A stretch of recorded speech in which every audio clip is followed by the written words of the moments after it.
Some may find the following disturbing. Discretion is advised.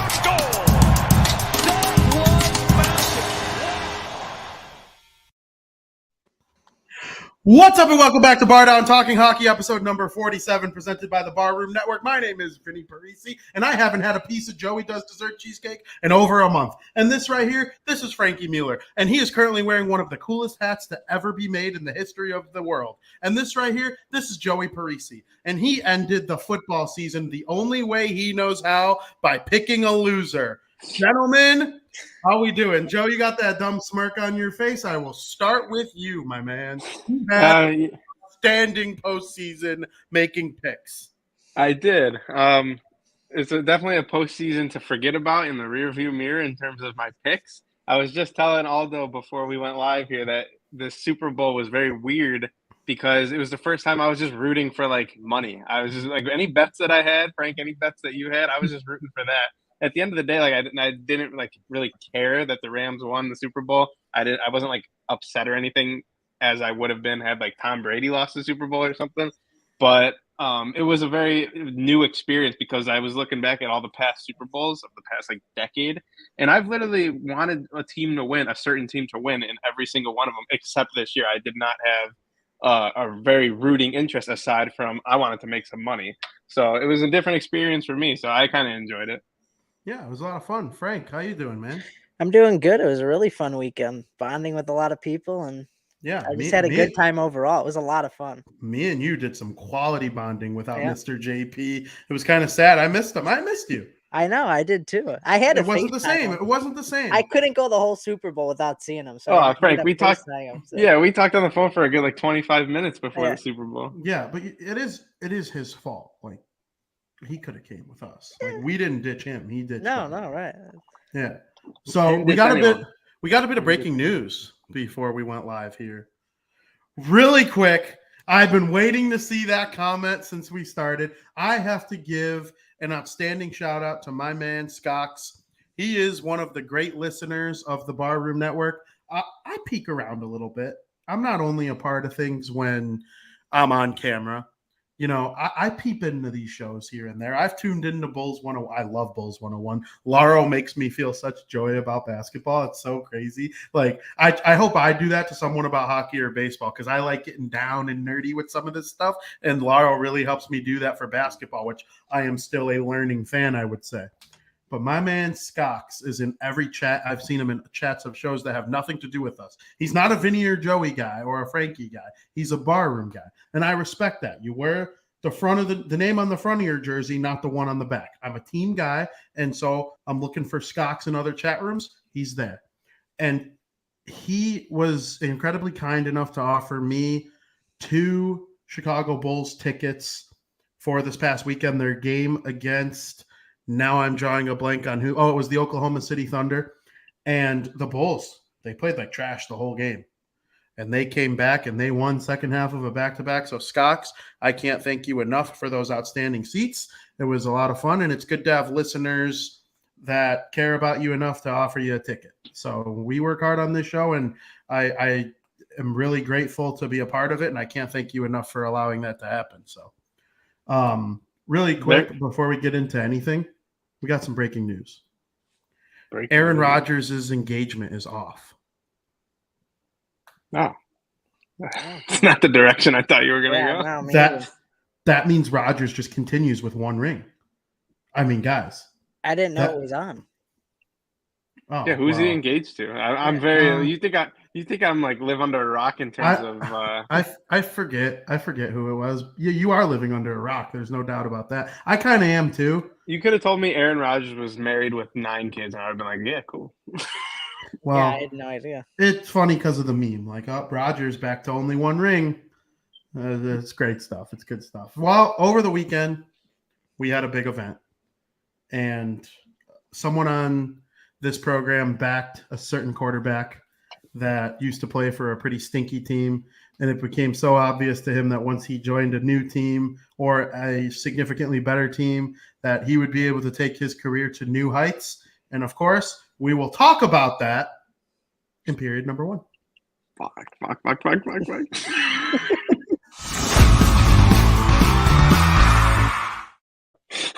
Joey was Welcome to period 1, where we will talk about Super Bowl LVI between the Cincinnati Bengals and the Los Angeles Rams. Guys, the Rams won the Super Bowl 23-20 over the Cincinnati Bengals.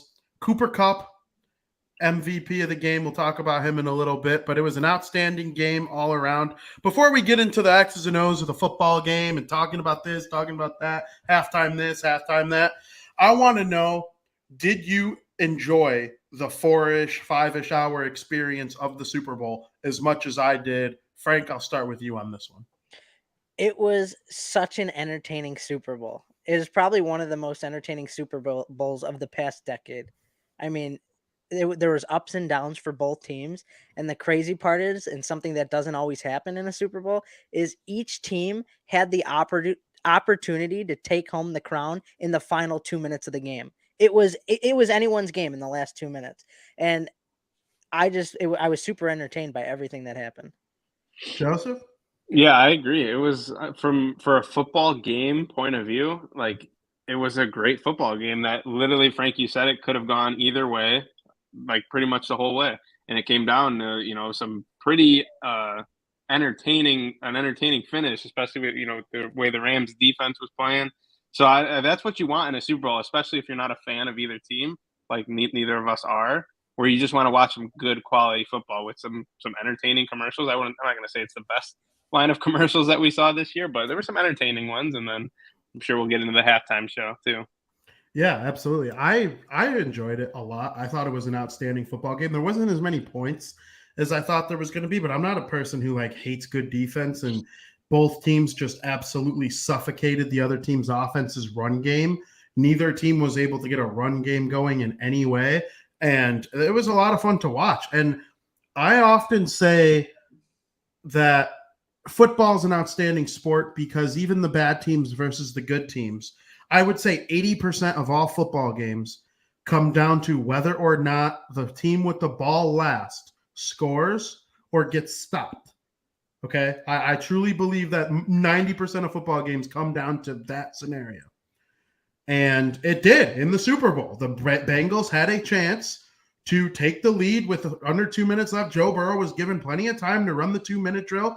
And Aaron Donald, the absolute stud that he is, made the game-winning play on the final play of the game. It was a turnover on downs, and the Bengals fall into that category of a team that wasn't able to score on their final possession. And that ended up being the Super Bowl. The Rams took the lead, the possession right before, on an outstanding pass from Matthew Stafford to Cooper Kupp. And the rest, as they say, is history. The Rams have a Super Bowl. Sean McVay, he's been working towards this moment for a very long time. We've kind of seen the Rams over the last 5 or 6, maybe even 7 years, really build from the ground up. I mean, when they moved from St. Louis to Los Angeles, they were not in a good spot. The 49ers and the Seahawks were running that division. Even the Cardinals were still coming down from the Larry Fitzgerald days. And, they were better than the Rams, I would say, when they made that move from St. Louis to Los Angeles just a couple of years ago, and they rebranded their jerseys and they traded up to select Jared Goff. And even at the time when we thought Jared Goff would be an outstanding quarterback, that was an outstanding move at the time. In hindsight, it didn't work out, but they made the best of it, obviously. But the fact that they went all in is very interesting. But before we really deep dive into the Rams, we got to talk about the Bengals a little bit too. I mean, coming into this season, I ranked every team that the Chicago Bears would be playing this year, and I had the Bengals second to last, only ahead of the Detroit Lions. And the Bears beat them in week 2, and I'm thinking, oh, yeah, I'm smart. The Bengals, they stink. Joe Burrow, good quarterback, but it's going to take a while. And then from that game on, where the Bears beat the Bengals in week 2, they took off. So I ask you, Joe, what are your thoughts on the Bengals?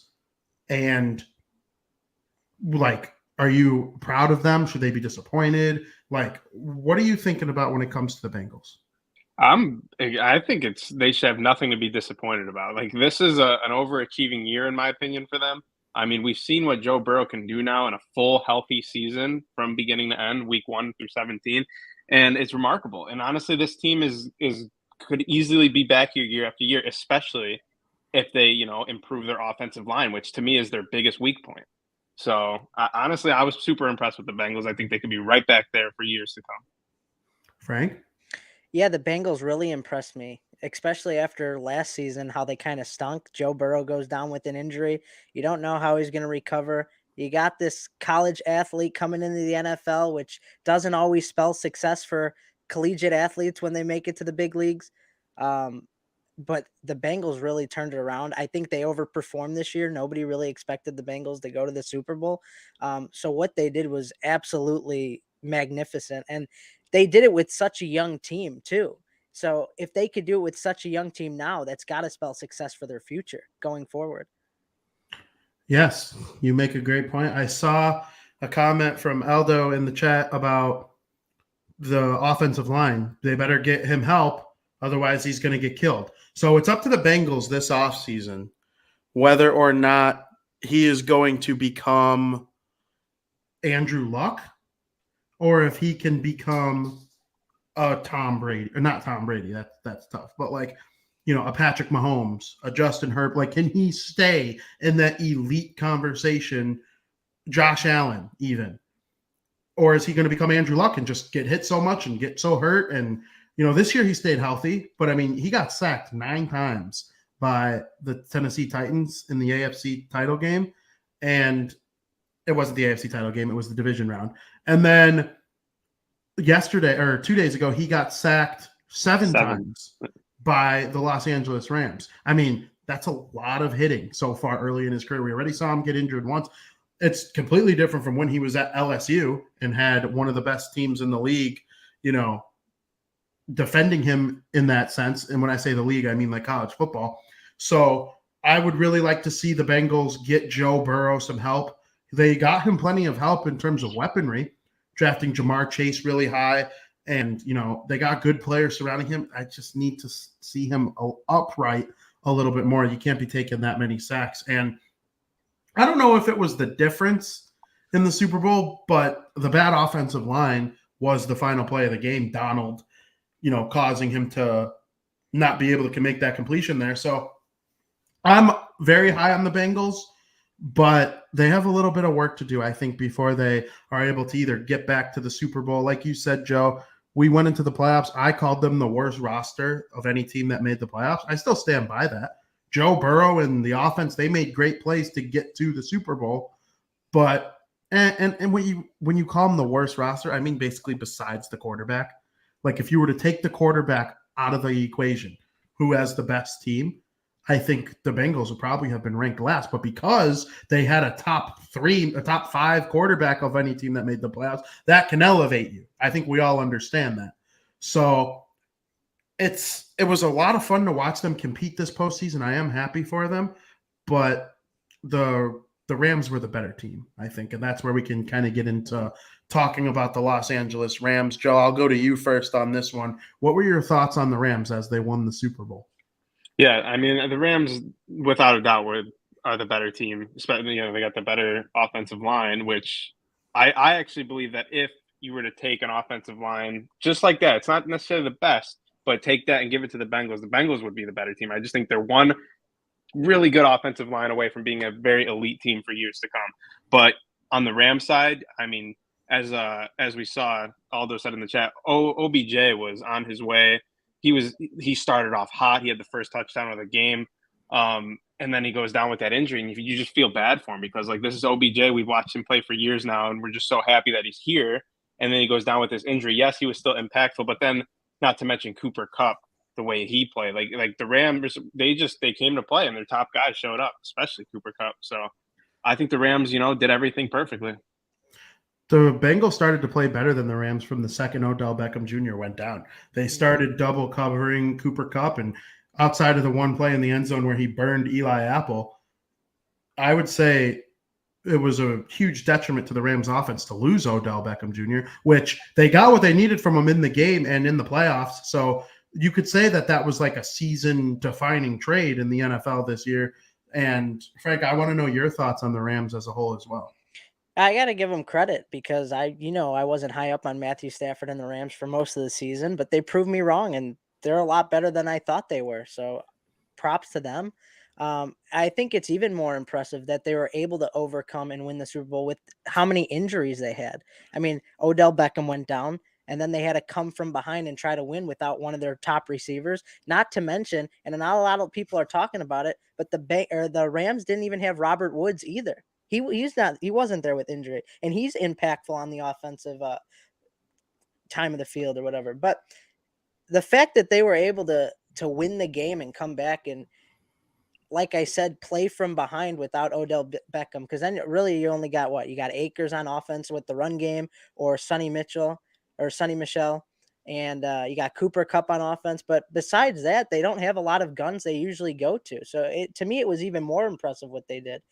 And maybe you could even give it that they were at home for the second time ever. This was the second time ever that a team was hosting at home field in the Super Bowl. So they were playing on their home field at SoFi Stadium, a field that they feel comfortable playing on. So I think maybe that also helped elevated them too. They know the turf, they know everything. So I don't know. I'm very impressed by the Rams, and kudos to them for winning the Super Bowl.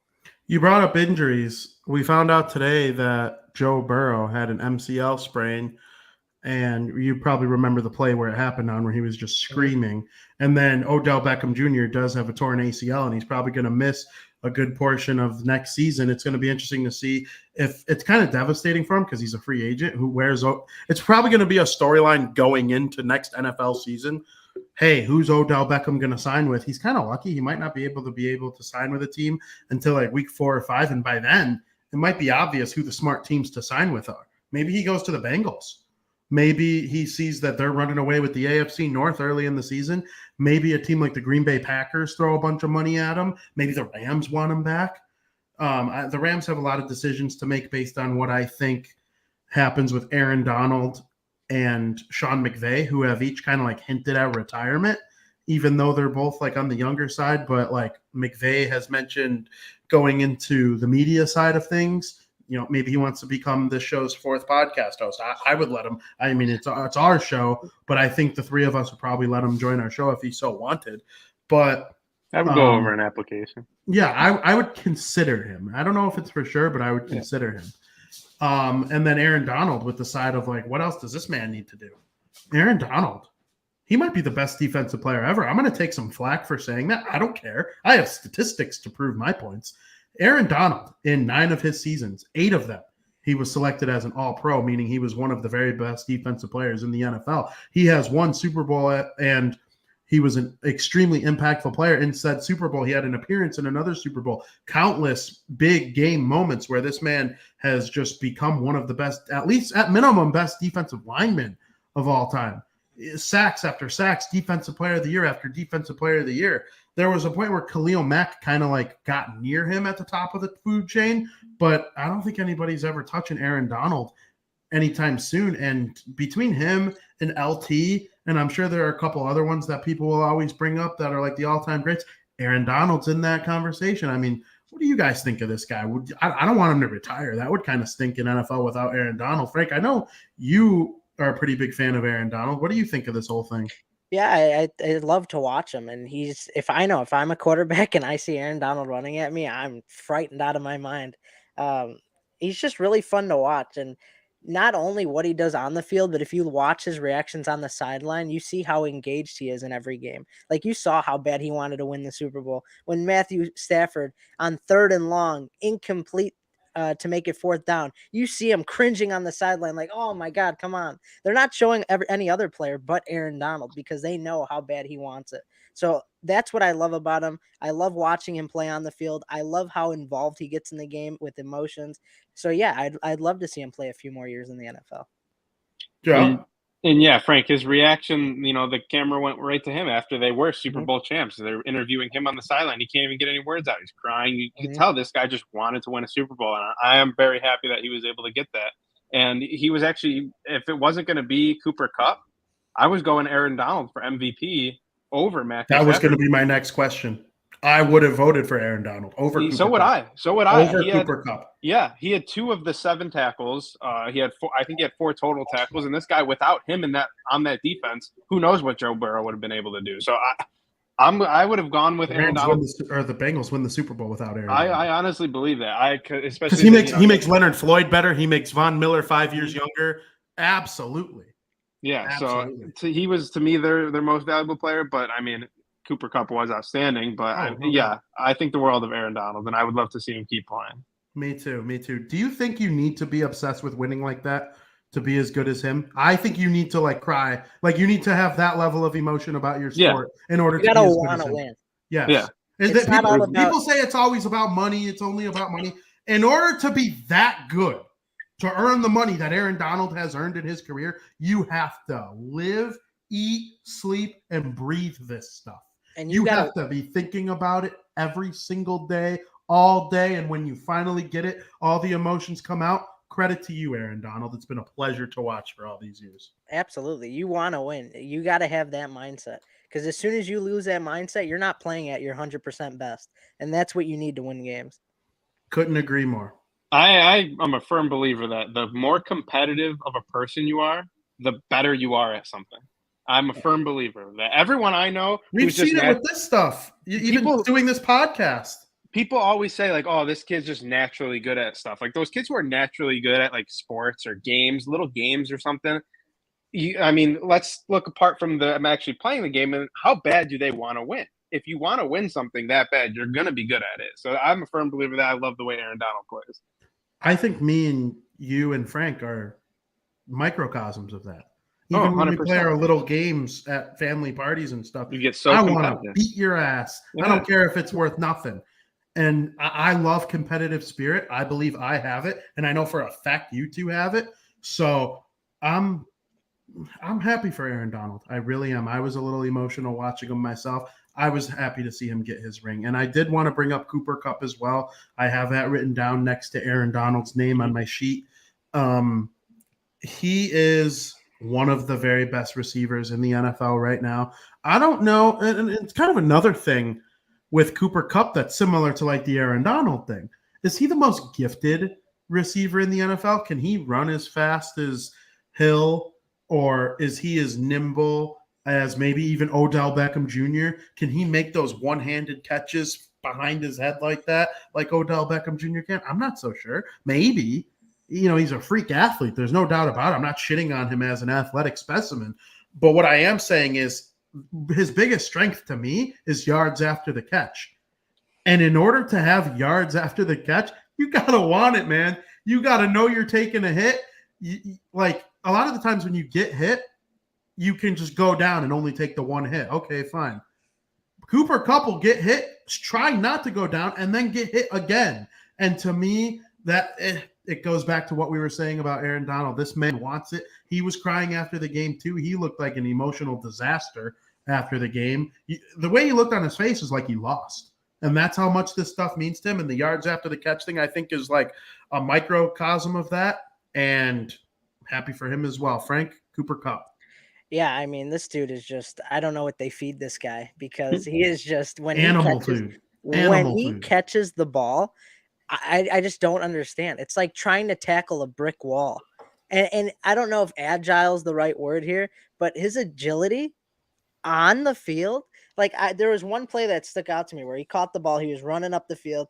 Defender's running at him. He bounces off the defender, does a 360 to get out of it. And it's still taking more than just that one defender to take the guy down, which is just so remarkable. I mean, this is a type of guy that can single-handedly win you football games. And he kind of proved it by having 2 touchdowns in the Super Bowl, which ultimately led to the Los Angeles Rams winning the Super Bowl. So, I mean, he is just a beast. It's almost like he took, when he was a kid, he's like, okay, who do I want to be like? I want to be a combination of the most nimble wide receiver, combine it with a running back that doesn't get tackled easily. It's almost like if you were to compare him to modern day players, he's like a mix of Derrick Henry and Odell Beckham Jr. Like in one, like he just is hard to bring down, and I enjoy the crap out of watching him. Joe, Cooper Kupp. Yeah, and Matthew Stafford clearly loves to throw to him. He had 10 targets, and Cooper Kupp loves to catch the ball. He's catching 80%. And the thing, Frank, that sticks out to me, you saying that when those guys just bounce off of him, like it's hard to get this. He's not that. I mean, correct me if I'm wrong. He's not that big of a guy. Right. I'm looking right now. He's 6'2", 208 pounds. You think this guy, something be able to get him down, but it just seems like he uses all 208 of those pounds to his advantage. Yeah. So, I mean, it's just remarkable the stuff he's able to do for being, in my opinion, on the smaller side for an NFL player. I mean, that sounds crazy. 6'2", 208. You think NFL players, I'm thinking like, 6'5", 250. Well, remember Matthew Stafford's all-time, I would say Cooper Kupp is the second best wide receiver Matthew Stafford's ever thrown to. Do you remember who number one is?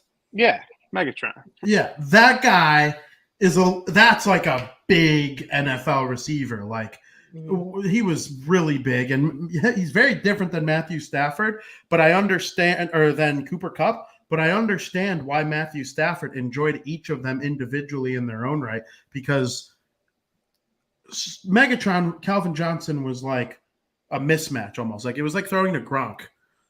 But with Cooper Kupp, it's like if you hit him in the slot or down the field, then the yards after the catch are incredible and just different types of athletic ability. So I enjoyed watching him. He did deserve to be the Super Bowl MVP. I know I said I would have voted for Aaron Donald, but sometimes like more than one person deserves it.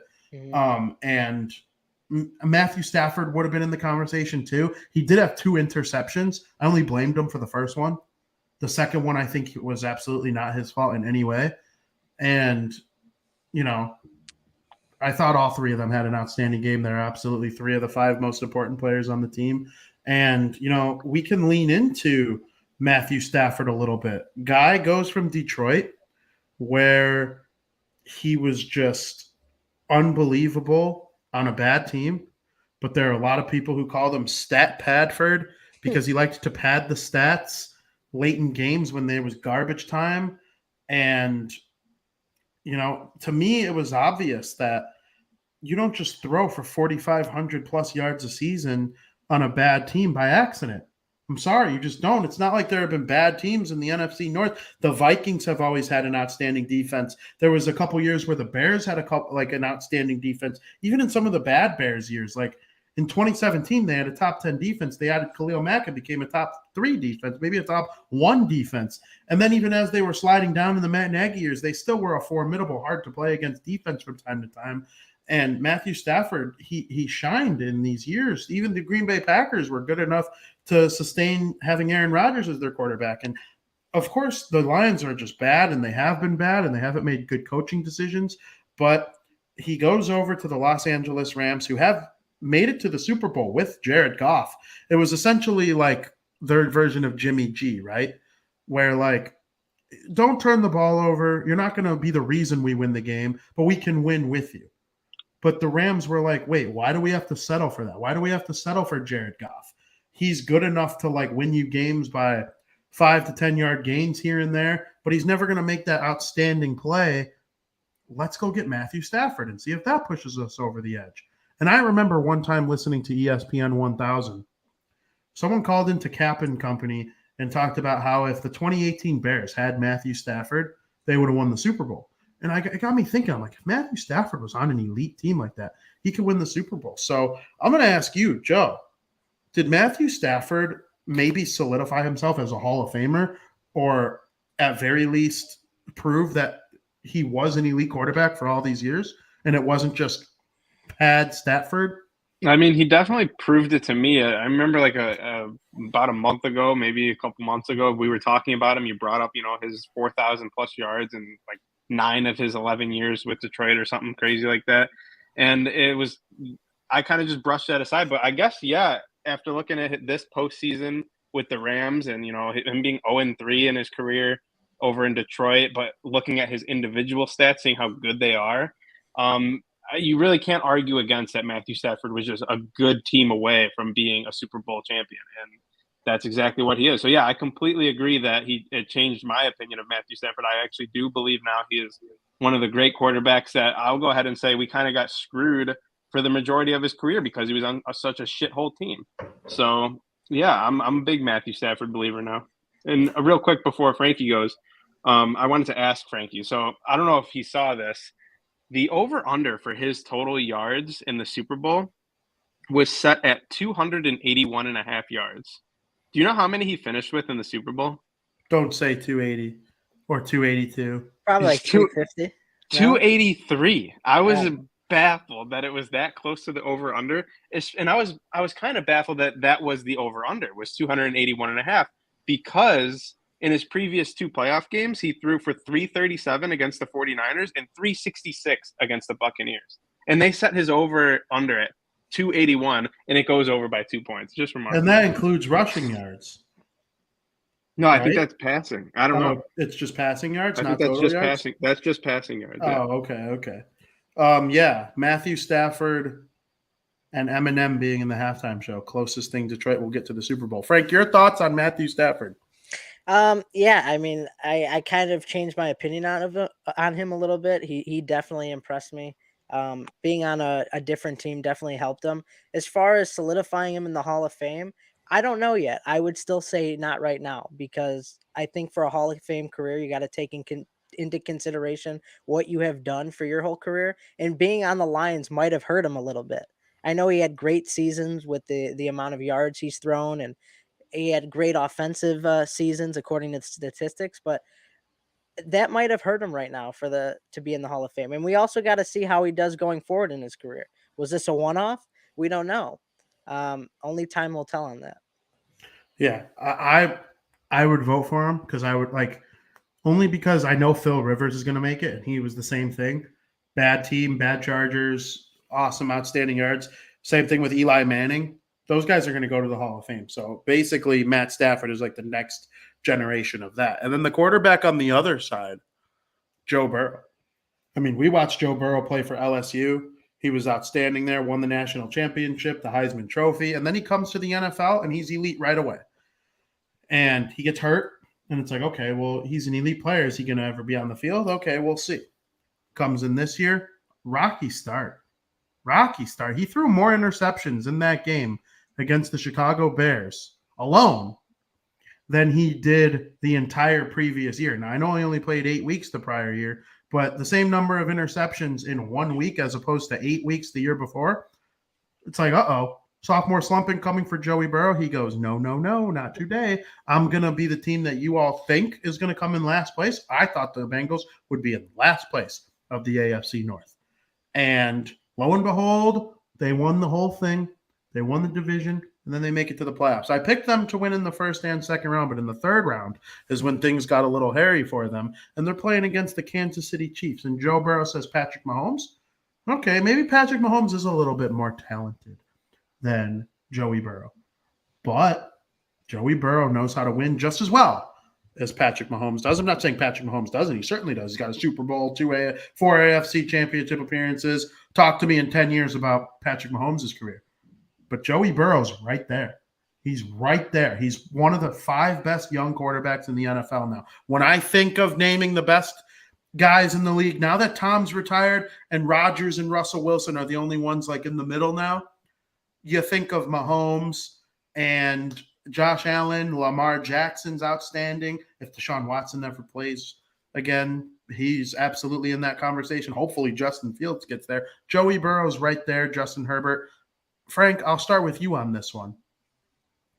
Is Joe Burrow one of the 5 best quarterbacks in the NFL, according to you? He could be up there. I mean, now that we've seen a lot of retiring, Tom Brady retired, Ben Roethlisberger's retiring. We don't know the status on Aaron Rodgers, if he's going to go. I don't think he'll retire. He might stay with Green Bay, but yeah, I'd have to say I think he is, because I mean, top 5 is, that could be debated for days and days and days. You got Patrick Mahomes, Josh Allen, Lamar Jackson, Aaron Rodgers. Yeah. So it's just top 5. Kyler Murray. If he's in the Kyler Murray, so if anything, he'd be on the bottom 5 because I think there are a lot of other quarterbacks that just because they didn't make it to the Super Bowl aren't talked about a lot. I do think Josh Allen's is one of the best quarterback in the league, but just because he didn't make it to the Super Bowl doesn't mean he's not in the top 5. He's definitely in the top 5. Well, he lost an epic game to probably number 1. So, if anything, I'd say, yeah, I would consider him to be in the top 5, but he would definitely be on the bottom half of the bottom 5. He's not a top 2, top 3. He's either 4 or 5, if anything. I do believe there comes a time where like Herbert and Burrow are considered underrated because they should probably be considered the second and third best quarterback in the NFL. But people are going to have a hard time letting go of Russell Wilson and Aaron Rodgers as they age a little bit. You know, Russell Wilson was hurt. I still think going into last year, I would have told you he was the second best in the NFL. But like Tom Brady, is he really gone? That's just a conversation for a different day. But I have to ask you, now that we talked about some of the prominent players on each team, who is most likely to return to the Super Bowl as soon as next year? Joe. The Cincinnati Bengals. I think without a doubt. And I didn't really chime in on the whole Joe Burrow thing. I do think Joe Burrow is a top 5 quarterback. He didn't ask me. He just kind of skipped me. But, yes, the Bengals. 100%. Talk about Joe Burrow. Why? Why is he a top 5 quarterback? I think Why are the Bengals most likely to be back? Tie your answers in together. I think that Joe Burrow has everything it takes to be a top, if not the best quarterback in the league. He's got the off-field swagger. He's got a bona fide target in Jamar Chase that is going to be with him that he loves to throw to. You got Jamar Chase making these one-handed grabs. You look at some of Joe Burrow's numbers in the regular season. He played, 4 games last year? You say this is like his sophomore year, but this is almost like his rookie year part 2 that no one's really even talking about. I think Joe Burrow is quickly, maybe even right now, you said him and Justin Herbert are going to be underrated quarterbacks for the next few years. I think already right now, Joe Burrow is underrated because I actually believe he could be number 1 or 2 in this league in short order. I think that highly of Joe Burrow.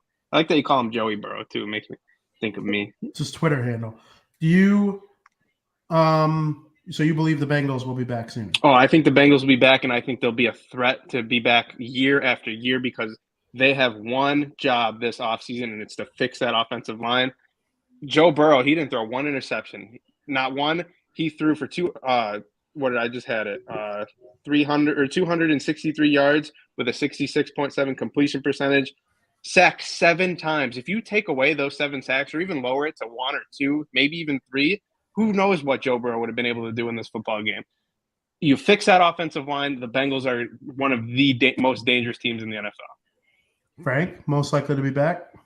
I'm basing my answer based on you said who will be most likely to be back as soon as next year. And I'm also just going to assume, just for this conversation, that both rosters would stay the same. OBJ comes back from injury. He stays on the team. Stafford stays. Kupp, obviously. And we know Joe Burrow's not going anywhere. He's going to be on the Bengals, and Jamar Chase is going to be there with him. I'm going to go with the Rams, just because I still think the Bengals are still a little too young right now. I think Joe Burrow's got time to evolve, get better than even what he's at right now, and improve his game in many ways. I think the Bengals overperformed this year. I would say give it about 3 to 5 years, and then the Bengals are going to be one of those teams. Super Bowl contenders. Joe Burrow's going to have his time to shine. But if given both of these rosters, nothing changed, Aaron Donald comes back, I would say the Rams have the better of the 2 chance to win the Super Bowl and make it another appearance next year. I didn't want to interrupt you, but they're not going to be the same rosters. The Rams have so many free agents and so many guys. Yeah, I understand that, but I'm just saying they're going to lose a lot of guys. I'm just going based off these 2 rosters right now because we don't know what's going to happen. They might pick up if Rodgers leaves Green Bay and doesn't go with Rodgers. I know Devontae Adams doesn't want to stay in Green Bay. What if he goes to the Rams? Well, now it's a different story. If they lose LBJ but get Adams or something of that magnitude, so you never know. So just based on what we see right now. And I do think the Rams or the Bengals are too young. And if they don't fix the offensive line, I'm going to give it to the Rams. I'm going Bengals because I don't think the Rams are going to be any good at all next year. I don't even think they're going to make the playoffs. The 49ers are probably going to be better if Trey Lance really hits. The only thing, Russell Wilson, if he leaves Seattle, then I think the Rams will be better than them. But The Cardinals are coming up. Nobody in the NFC North AFC North really scares me in terms of threatening the Bengals because the Steelers need a quarterback, the Browns need a quarterback, and the Ravens are always like hanging around. The Ravens are always pretty good, but I think the world of Joe Burrow. I don't know what's going to happen with Matthew Stafford. I know the Rams are up against the cap, and they're going to need to pay some guys, and some guys are going to leave, and Von Miller's gone, and we don't know what's going to happen with guys like Leonard Floyd or Odell Beckham Jr., so I'm not sure that they're going to return even close to the same form that they were this year, but if they have Sean McVay and Matthew Stafford, they have a chance. Because I also said if Russell Wilson leaves Seattle, the final elite coach quarterback duo in the NFC will be McVay and Stafford. So we'll see what happens there. If that's the case, then I think they'll have a chance next year. In the long term, which I didn't ask you about the long term, I'm just saying it, I think the Bengals are certainly more likely to be a good team in the long term. I actually think the Rams might be pretty good next year. They also might not, but I think they will be bums in short order because they haven't had a first-round pick in like 5 years, and they don't have another one until 2025. So they're going to go another like 2 or 3 drafts without a first-round pick unless they trade back in. So they pushed when people said they pushed their chips all in to win the Super Bowl this year, they did, and luckily they did because sometimes when we see teams make trades like that, give up first-round picks for guys like Matthew Stafford and Odell Beckham Jr. and give a second and a third for Von Miller and signing all these guys to like big money contracts. Aaron Donald makes a fair amount of money. Getting Leonard Floyd from the Bears. There's a lot of work to be done for that team in order to sustain success unless they decide to tear it all down knowing they don't have a couple first-round picks for a while. I would probably, if I were them, I would probably try to win until that 25 season. And when you start getting your first-round picks back, but they're not getting any younger, where the Bengals are like right there at the start of their peak. And the only issue with the Bengals, and I'm being dead serious about this, is the conference they play in. The road to the Super Bowl in the NFC, who is it going into next year? I mean, the Cardinals, sure. Wherever Aaron Rodgers goes, if it's an NFC team, the Packers. The Bears ain't doing anything. Are you scared of the Cowboys? There's not another team in the NFC East that I'm scared of. Mm-hmm. Tom Brady's gone from Tampa. If I'm a team like the New Orleans Saints, who have been great at building from the ground up for a long time, they might become a power again with how weak the NFC has been. So I'm very much looking forward to how that's going to go next year. Whereas the Bengals, they have the Chiefs, the Bills, the Patriots are back. You know, there's so many obstacles for them. So I definitely see both sides of the argument for next year, but I think we can all agree that in the long term, Joey Burrow's team is going to be outstanding for a long time. Yeah, that's not even, I don't even think up for discussion. Yeah, like no, they will definitely be they will be the better team overall. Yes. But I do think next year there is a chance that the Rams could be good and make a Super Bowl run. Sure. But in 5 years, it will be like apples and oranges. It'll be like the Bengals are at the top of the totem pole, and the Rams total pole will be like in flames. The Rams will go back to St. Louis. I mean, they'll be bad. What was your favorite part of the Super Bowl that had nothing to do with the game, Frank?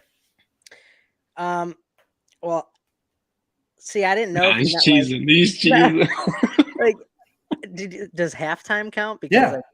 But that has to do with the game. No, like, it doesn't.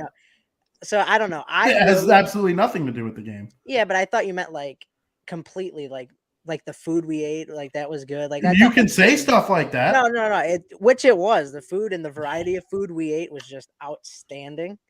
But I gotta admit, I enjoyed the halftime show more than I thought I would, and I think a lot of people who were expecting a great halftime show were like, they were a little disappointed with it. And I think that's part of the reason, because it was a little too short, in my opinion. Like there were only 6 songs sung, and we only heard 1 song from Eminem. But the halftime show for me, I was like cheesing the whole time. I was really vibing the whole halftime show. I did not think I was gonna like it. So the fact that I was sitting there and I thoroughly enjoyed every second of that halftime show, and each one of the performers yeah, I would say that.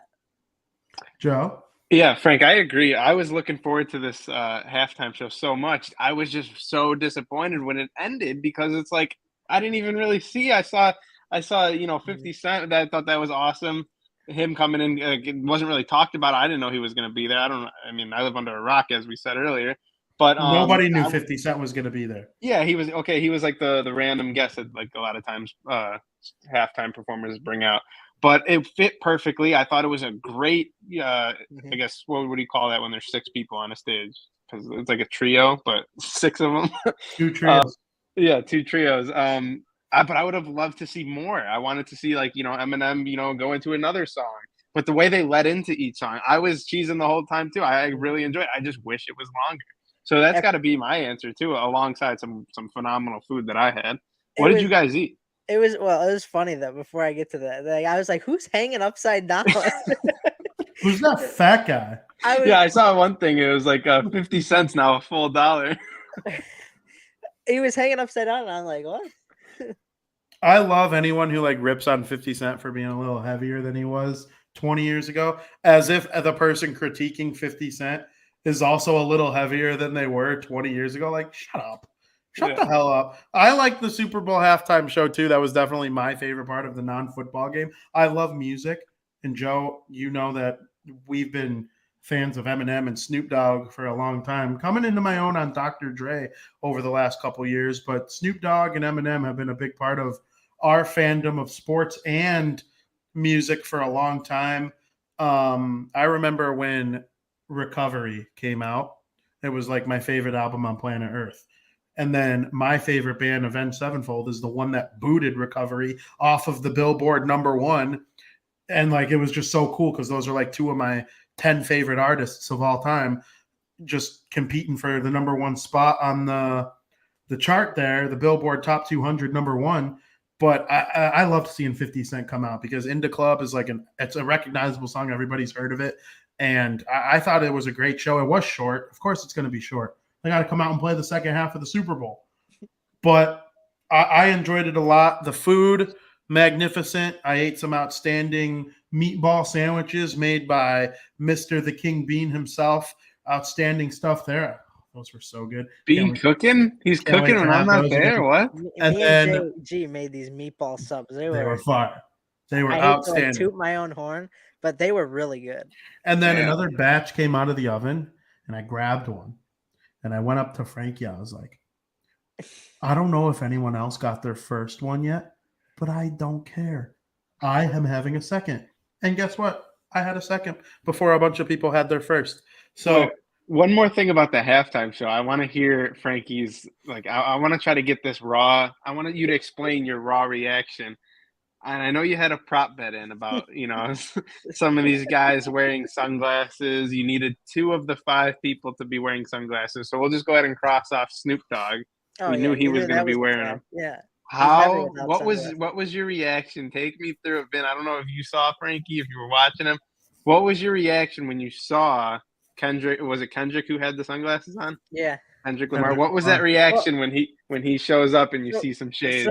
So going into it, right? Here's my thought process. Like we said, Snoop Dogg's a guarantee. You don't see him not without. He would wear them to his mom's funeral. Right. Yeah. I mean, I've seen pictures of him and seen him without sunglasses, but I would say 95% of his life he's wearing sunglasses. So that's a guarantee, right? And that's actually the favorite. One was the favorite. But in my head, I'm like, the other 3 guys are definitely not going to wear sunglasses. So I crossed off Dr. Dre, Kendrick Lamar, and who was the other one? Eminem. No, you crossed Mary J. Blige. Yeah, no, I didn't cross her out though. Oh, so here's my thought process on that. So I was like, she probably wouldn't wear sunglasses, right? So I'm looking through like old videos, and I'm like, well, she's worn sunglasses like 30% of the time. Yeah, she's worn some sunglasses in her day. There's possibility. And then I find out that her recent album that just came out, or her I don't know if it just came out, but her most recent album has to do with sunglasses. So I'm like, oh, well, wait a second. Now there's a chance that she might wear out. So I call up my brother, And I'm like, do you think Mary J. Blige would wear sunglasses? He goes, oh yeah, I definitely think she would wear sunglasses. I'm like, really? I go, I don't really think she would, especially like for the Super Bowl. She might want to be in like a nice outfit and not have any sunglasses on. But then we thought about it and said, well, let's just take a shot in the dark. We'll go with 2 sunglasses. We'll see if it pans out. She comes on first before Kendrick Lamar, and she doesn't have sunglasses on, and I'm bent. Yeah. Meanwhile, I'm not watching it with Frankie, but I was rooting for his prop bets as if they were my own. And I saw her come out, Frank, and I kid you not, because everyone who I was with, they knew about your bets. Because I was like, all right, we're rooting for 2 sunglasses here. And then when Snoop comes out, I was like, what color are they? What's the shade of those lenses? That's a different story. But then Mary J comes out, and I'm like, fuck. I know. I was like, so that's my oh. reaction. So let me continue. So I'm sitting there. I'm like, dude, I'm pissed. I'm depressed. I'm like, there's no shot because we haven't seen Eminem yet. He's not gonna wear sunglasses. I've never seen this dude wear sunglasses. I'm like Kendrick Lamar, and why do I keep forgetting the other one? Kendrick Lamar and Dr. Dre. I'm like, Dr. Dre's not gonna wear sunglasses. He doesn't do that. And sure as shit, they pan. We got the bird eye view of all those little boxes, and here comes Kendrick Lamar. He was in like a group of people. There were like dancers around him, and you were able to see only his face with the sunglasses. My jaw hit the floor. I go, this guy's wearing sunglasses. And then I get a text from JP himself. Sunglasses with exclamation, exclamation, exclamation. And it was a great experience. And that's another reason why I think I enjoyed halftime so much, because there was just so much going on and so many different emotions. It was incredible. Frank, when they showed Kendrick Lamar, I'll give you my point of view now. I was bummed. We were all bummed Mary J didn't have him on. All of a sudden, you see Kendrick wearing sunglasses. Everyone I was with looked at me, and we all started cheering sunglasses. I grabbed my phone and I texted you in all caps right away. So that was, from my point of view, the whole sunglasses thing. I loved it. It was incredible. You made my halftime show that much better with your prop bets. It just adds so much to it that like it makes everything about the game fun. So I was absolutely very much interested in the halftime show. Did you guys? We talked about the prop bet about Snoop Dogg smoking some Jenga on the stage, right? We talked about that. Did we talk about that last week? I did with you by Jamie, but I don't think we did on the podcast. I didn't hear about that. No. There was a prop bet video. There was a prop bet about Snoop Dogg smoking some weed on stage, whether or not you think he will. And me and Frankie both agreed no. Just because, like, Snoop Dogg, yeah, he's Mr. Weed himself, but, like, is he going to smoke on stage on the Super Bowl on Channel 5? We both agreed no. And we were right. He did not smoke weed on stage. But then this video came out. And I think Joey saw it. Oh, yeah. Of him just taking a couple tokes right before heading on stage. You could tell. So you missed the prop bet by, like, 30 seconds. Yeah, but you knew he wasn't going to do it on stage. Yeah, yeah. He had his ganja guy ready to go. He has a guy for it seems like. And he was just ready to be ripped on stage, singing with Dr. Dre. Bah, bah, bah, bah, bah, bah, bah, bah. Smoke weed every day. I don't know how anyone could be surprised at that. Like, there are people who are looking at, like, to me that's normal. And during the Super Bowl, I don't know if anyone was saying this by you guys, were people saying, like, I bet you Snoop Dogg's ripped out of his mind? Like, no shit, he's high. Like, that's Snoop Dogg. That's what he does. So when I saw that video of him, taking a couple of hits before the show, I was like, I'm glad. I'm happy I see that. Because now I know for a fact Snoop Dogg was in his natural form, and that's what makes Snoop Dogg great. Absolutely. It wouldn't be Snoop Dogg if he didn't do that. Yeah. Absolutely. Would you smoke with Snoop Dogg? 100%. Without question. Yeah. Yeah. Yeah. Who wouldn't even have to ask me twice. Yeah. What, Frank, are you most looking forward to with the 2022 NFL season? I know the season just ended, but I'm actually really looking forward to it. I'm going to snort the 22 season. I'm so fucking excited. I think the biggest question I'm looking for, like, I just want to know the answer now because it's killing me, is who's going to be the quarterback in Pittsburgh? Are we going to get some young gun take over and Pittsburgh in the Steel Nation? Mitch. Or are we going to get a veteran or some sort come there? Like, imagine if Rodgers went to Pittsburgh. I'd be a big Aaron Rodgers guy then. Mitch. I hope not, dude. I hope not. I hope he does, and I hope he becomes a Hall of Famer. Yeah, Mitchy Mitch. that'd be great if they could, but I don't know. We have Mitch ahead of Watson in our quarterback rankings next season. Mhm. That would be outstanding. I mean- Joseph, it's the first season of ours without Tom Brady. Yeah, it's a new era, What a do you new era in football for sure. I'm just going to go ahead and assume Tom Brady is done. I really believe he is. And not only is it a new era in football for me, it's a new era, and this is going to sound chalk, new era in Patriots football because like we saw how great Mac Jones was in the second half of his season. I'm looking to see, okay, what can he do? Maybe a full year now under his belt. Mac Jones, Bill Belichick, what can the Patriots do? Where can they go from here? I want to see the Patriots back in the Super Bowl. So that's kind of my focus, but also it's my quarterbacks around the league. Frank, your dad, he always gives me shit because every team I always say, this is my team, my quarterback. I was talking about the Chargers, my Chargers, my Cardinals, and my Patriots. He gives me shit all the time. Shout out you, Babu. Pretty soon it'll be my AFC. Yeah, so I'm looking forward to also not only Mac Jones, but all of those other quarterbacks that I watch and root for thanks to fantasy over the years. And I'll just go ahead and throw out Justin Herbert, Kyler Murray, Mac Jones. Like those are some of the now Joe Burrow. I'm a huge Joe Burrow fan now. Seeing those quarterbacks continue to progress and become the new up and coming wave of talent. So that's what I'm most excited for. Frank? I gave mine already. Oh yeah, you said about the Steelers quarterback. Well, And go I hope again. Pick something else. Scott's got to better watch his mouth over there. I don't want it to come true. Mitch, Mitchy Mitch, rise and shine, buddy. You're heading to Pittsburgh. I am excited to see the different quarterback movement around the league. I think Deshaun Watson, if cleared of his legality issues, will be moved.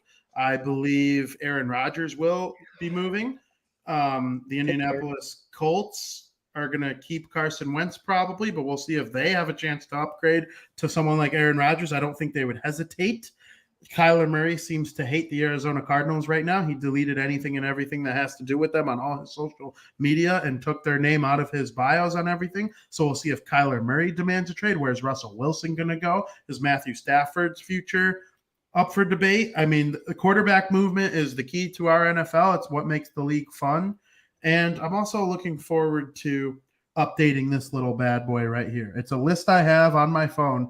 It's my banned from liking the New England Patriots list.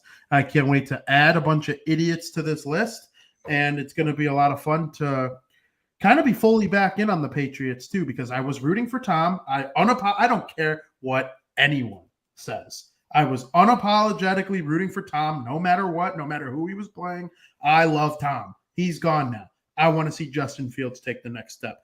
This moron, Matt Eberflus, I don't know if I like him yet or not. We'll see. I saw Ryan Poles at the Bulls game. He was sitting there in a press box. I'm excited to see what he can try and do with the Chicago Bears.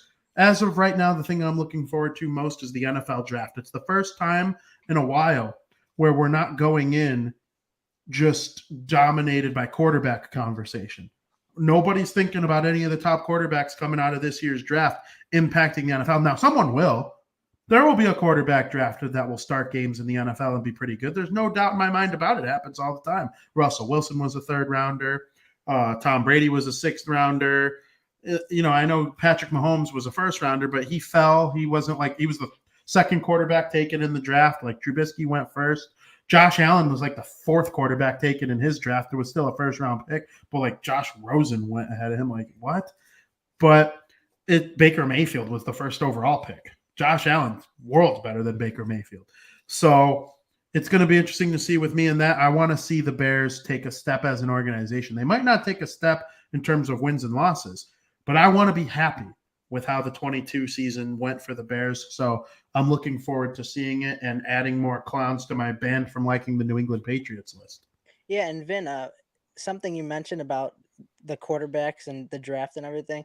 I heard, I don't know who said it, or I don't know if it was, I don't know like who does like predictions on the draft, but it's either, you probably either heard Todd McShay or Mel Kiper Jr. It was a reputable source. Okay. And they said that there is no quarterback coming out of college that is worth drafting this year in the first round. Yeah. With to me, that news to me is like mind blowing, because you look at all the top quarterbacks who have come in the first round recently. And I thought there were some pretty decent quarterbacks in college this year. And the fact that none of them are worth taking in the first round, that kind of just blew my mind. Yeah. Like, is Bryce Young even entering the draft? I don't think he is. I don't think so. But so, if he was, he would be one, I would assume. The kid from Georgia is not an NFL quarterback. So it's just going to be interesting to see like where they fall from. Yeah. And, you know, there might be a team at the end of the first round, though, that needs a quarterback. Like, do the Rams try and draft a project quarterback? That's possible. Mm-hmm. Do, you know, who's a team that's going to be drafting near the top that could use, like, the Green Bay Packers are going to have what is it? They're going to be like pick 25 or 26, something like that. They might draft because Jordan Love ain't it. So it's going to be interesting to me to see what goes on there, but I'm very much looking forward to it. It's been fun talking football on this show. It's a hockey show, and we spent the first hour talking about the Super Bowl. So yeah, I love it. It was my favorite year of football ever, I would say, even though it didn't end with Tom on top. I would say it's probably been my most fun watching football I've ever had. We discussed it a lot. We had a lot of fun watching the games together, and I can't wait to do it again next year, especially, I have the hiccups, with college too. I can't wait to start making predictions on next season on this podcast. I mean, Alabama's going to win for sure, and there's no doubt in my mind the Patriots are going to win the Super Bowl. And with that, I would like to send it to period number 2.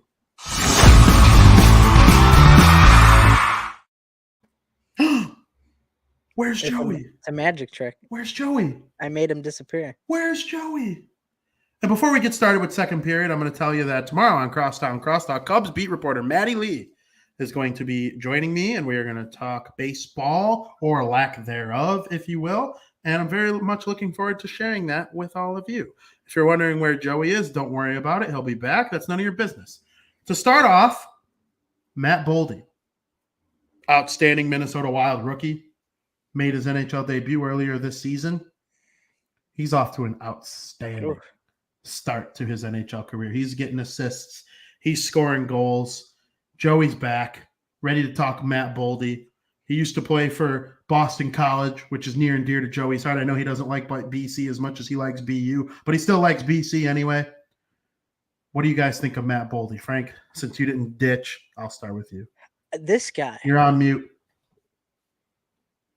Who? Oh, Joey? Okay. Don't confuse me. You made me worried for a second. I didn't touch anything.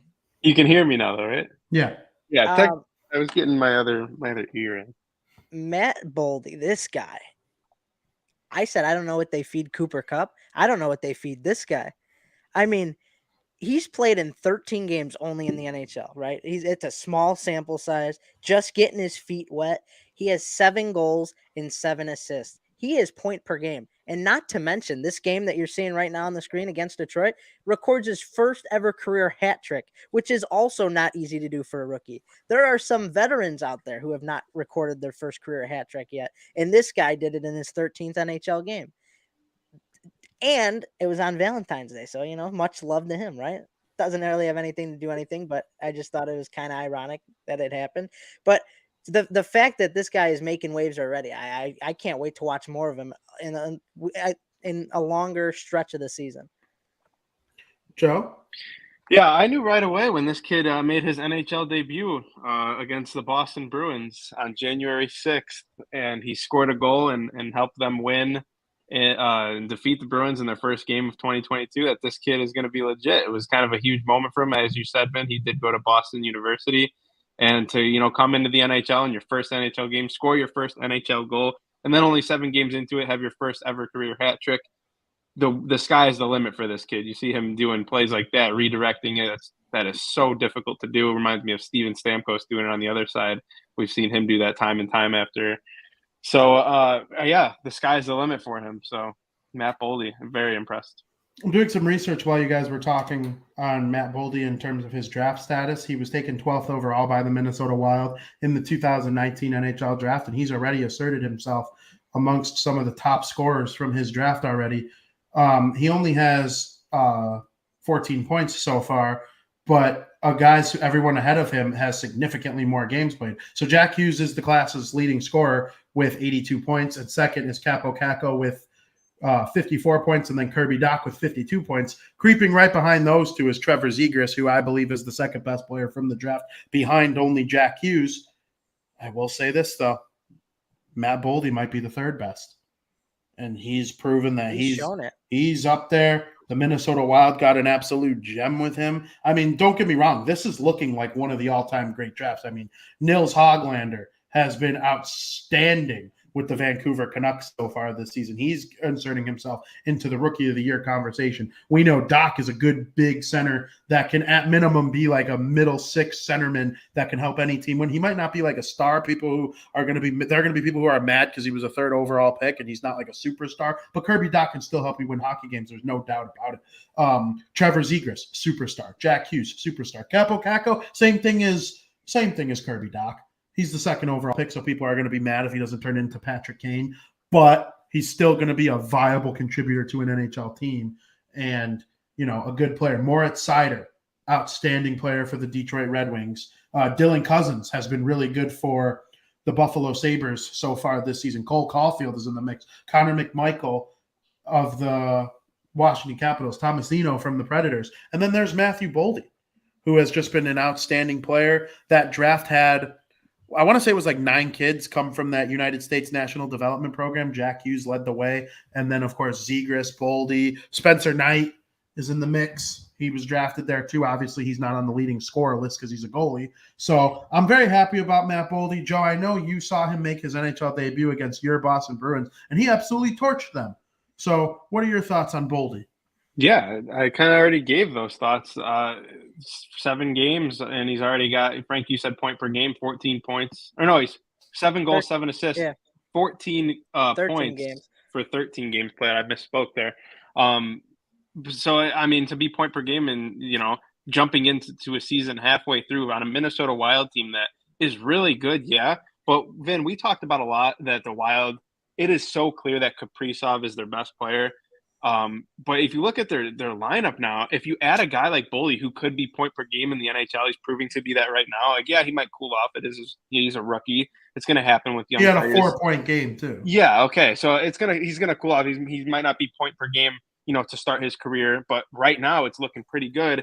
And you look at their lineup, Matt Zuccarello is having a crazy good year that really doesn't get talked about in the shadows of Kirill Kaprizov, along with Eriksson Ek, who's got 25 points in 36 games. So not quite point per game over there, but if you add a guy who can be a viable depth piece, who can add scoring to the Minnesota Wild, like watch out in the Central Division, they can give a team like the Colorado Avalanche a run for their money, or look over to the Pacific like the Vegas Golden Knights or Anaheim Ducks. I think the Wild, like this kid is going to help them tremendously.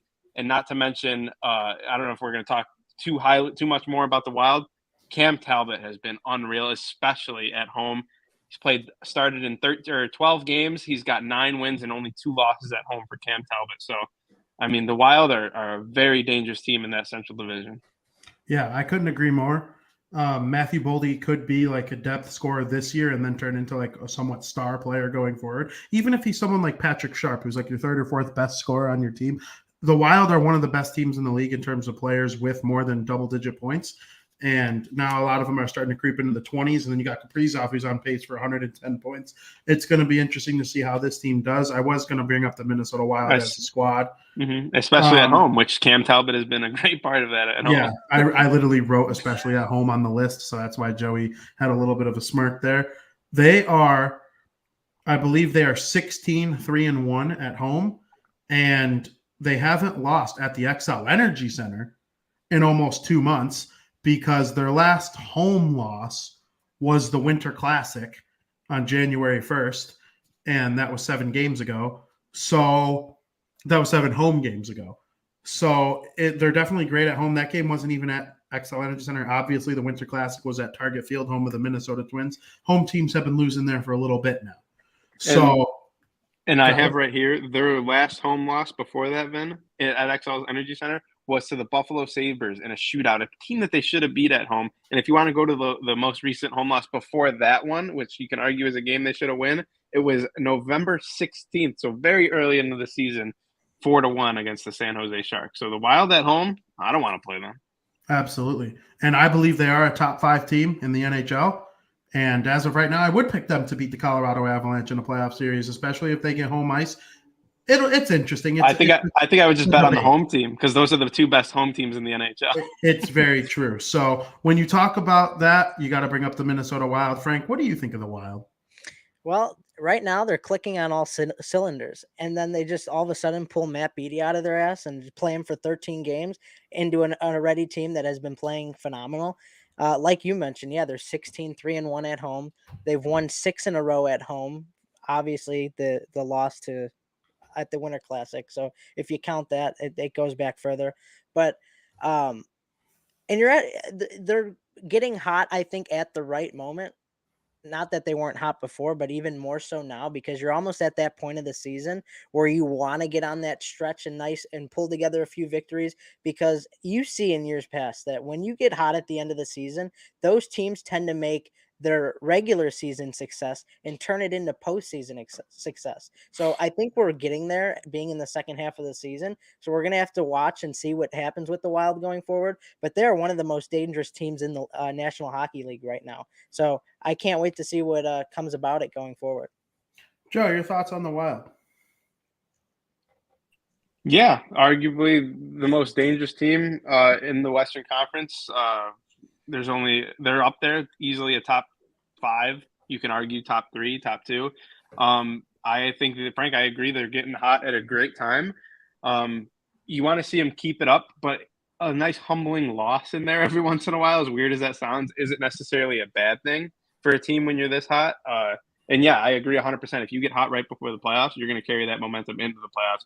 That's usually the teams that end up winning the Stanley Cup. They started to really find their game as a team right before the playoffs. Mm-hmm. Absolutely.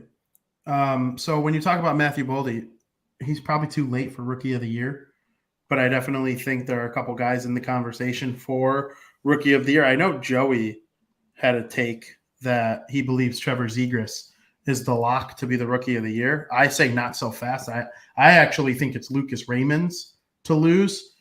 And then, guys like Moritz Seider and, even someone like Dawson Mercer. There are a couple people else in the mix that did I say Moritz Seider? Mm-hmm. There are a couple people in the mix. I don't think the trophy's a lock by any means by now. So, Frank, are there any rookies offhand that come across to you as like a lock to win the thing, or do you think it's still up for debate? I have it between 3 personally. Me personally, I think the favorite for me is Trevor Zegras, obviously, just because the other 2 guys I'm going to mention, he has 7 less games played and almost producing to what these other 2 guys that I'm about to mention has done so far this season. And right now, I mean, he's just been phenomenal for the Ducks, and things are clicking for his game. So I would actually be shocked if he didn't win the Rookie of the Year. But the other 2 I have are both from the Red Wings. You got Lucas Raymond and Moritz Seider. They have just been incredible, especially Seider as a defenseman who's played in 50 games so far. He's got 34 points for a defenseman, which is just outstanding.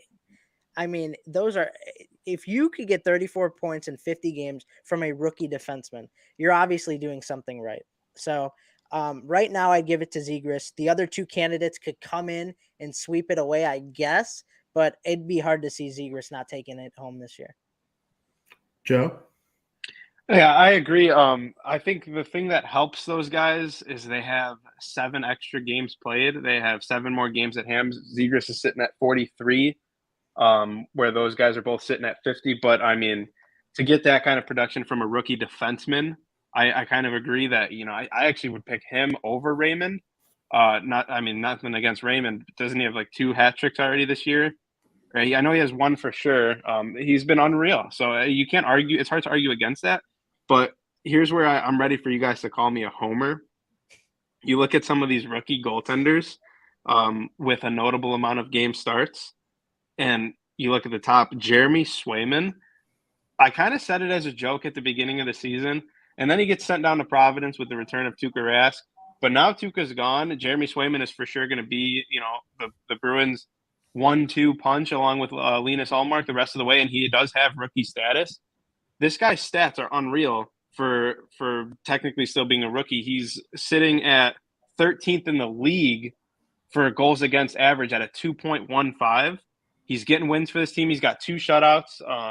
So I think Jeremy Swayman, if you look at a rookie goalie to be in the conversation, he is without a doubt the best rookie goalie. The only one who you can make an argument for is Nedeljkovic, who does still have his rookie status. But Jeremy Swayman is up there for goalies who have a notable amount of game starts for the entire league for one of the top goalies in the league. So now you're just looking at rookies, and Jeremy Swayman's right there. So we'll see how many votes he ends up getting. But I think if you're looking, at all 3 positions, you got to mention Jeremy Swayman's name. Yeah, Jeremy Swayman's definitely in the conversation. I think Lucas Raymond is the front runner as of right now, but I think it's going to come down to another player too that we haven't even mentioned yet. And I bet either of you might have not even realized what this kid is doing right now. And I'm talking about Anton Lundell of the Florida Panthers. He has 1 less point than Zegras, and they've both played 46 games. Or 43 games. So if Zegras gets a little bit of a benefit from not being at Raymond's point total with 7 less games, I think Anton Lundell absolutely is too. He's in the race. He could win it. He has 32 points in 43 games played. That's, like I said, it's right there with Zegras. They could both catch Raymond. They could both catch Seider. Seider's a defenseman, so I don't think points are necessarily going to be the number one thing. And then Matthew Bunting, Austin Matthews' great line mate, is going to be somebody who gets into consideration too. The Matthews thing might take away votes in terms of, Lucas Raymond basically do it. He drives his line. Same thing with Lundell and same thing with Zegras. But if I were voting today, my votes in order would go Raymond, Lundell, Zegras. I mean, I really mean that. Lundell has been outstanding, and he is plus 25. I don't love plus minus, but Zegras is minus 12. Raymond is minus 1. And Lundell is plus 25. He's the only player that's plus besides Bunting and Janot and Carrier in the top 10 of scoring. And he's the only one above like plus 11. So the fact that he's been so good defensively, clearly, and putting up the same level of points as a Zegras, as a Raymond, he absolutely has to be in the mix. Yeah, I would say the only thing that kind of helps that plus minus is you look at the team he's on. The Florida Panthers are sitting at a plus 55 as a team, which is the highest in the Eastern Conference, second highest in the entire National Hockey League. And you look at everyone on the Florida Panthers, and they all have a pretty much every notable, top 6 forward has a plus minus north of 15. So that's why plus minus is a flawed stat. I agree with you. Yeah. But if you're trash defensively, you ain't plus 25. Yeah, no, that's a good point. The only negative player, it kind of shocks me, Joe Thornton is a minus 9 on that team. He's just out there yeah. He's just out there to try and get one last shot for a good time. One last he only has 24 games played. Yeah. I don't think he plays second half of back-to-backs. I think that's the story for Jumbo. Yeah. Meanwhile, Jaromir Jagr, happy birthday, Jagr, is over there. Yeah. Yesterday was Jaromir Jagr's 50th birthday. Happy birthday to him. He played for 2 of the 3 people on this show's favorite team, and he scored his first career NHL goal against the New Jersey Devils. So a little fun fact for you. Tyler Toffoli was just traded to the Calgary Flames from the Montreal Canadiens.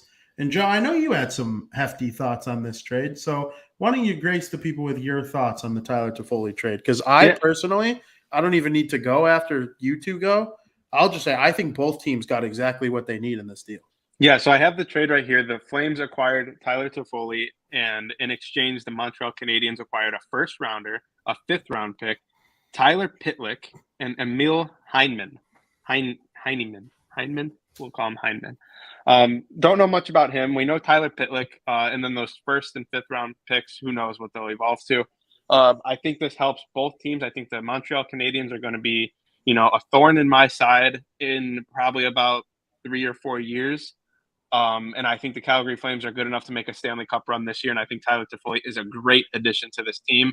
I love when teams get a head jump on the trade deadline acquisitions. The Flames, we've seen the amazing things that lineup has been doing this year. And it's good to reunite him with a familiar face. I saw Milan Lucic was the guy who picked him up I think he picked him up from the airport right when he got traded. Milan Lucic made a nice Instagram post. Of course, they were teammates in Los Angeles.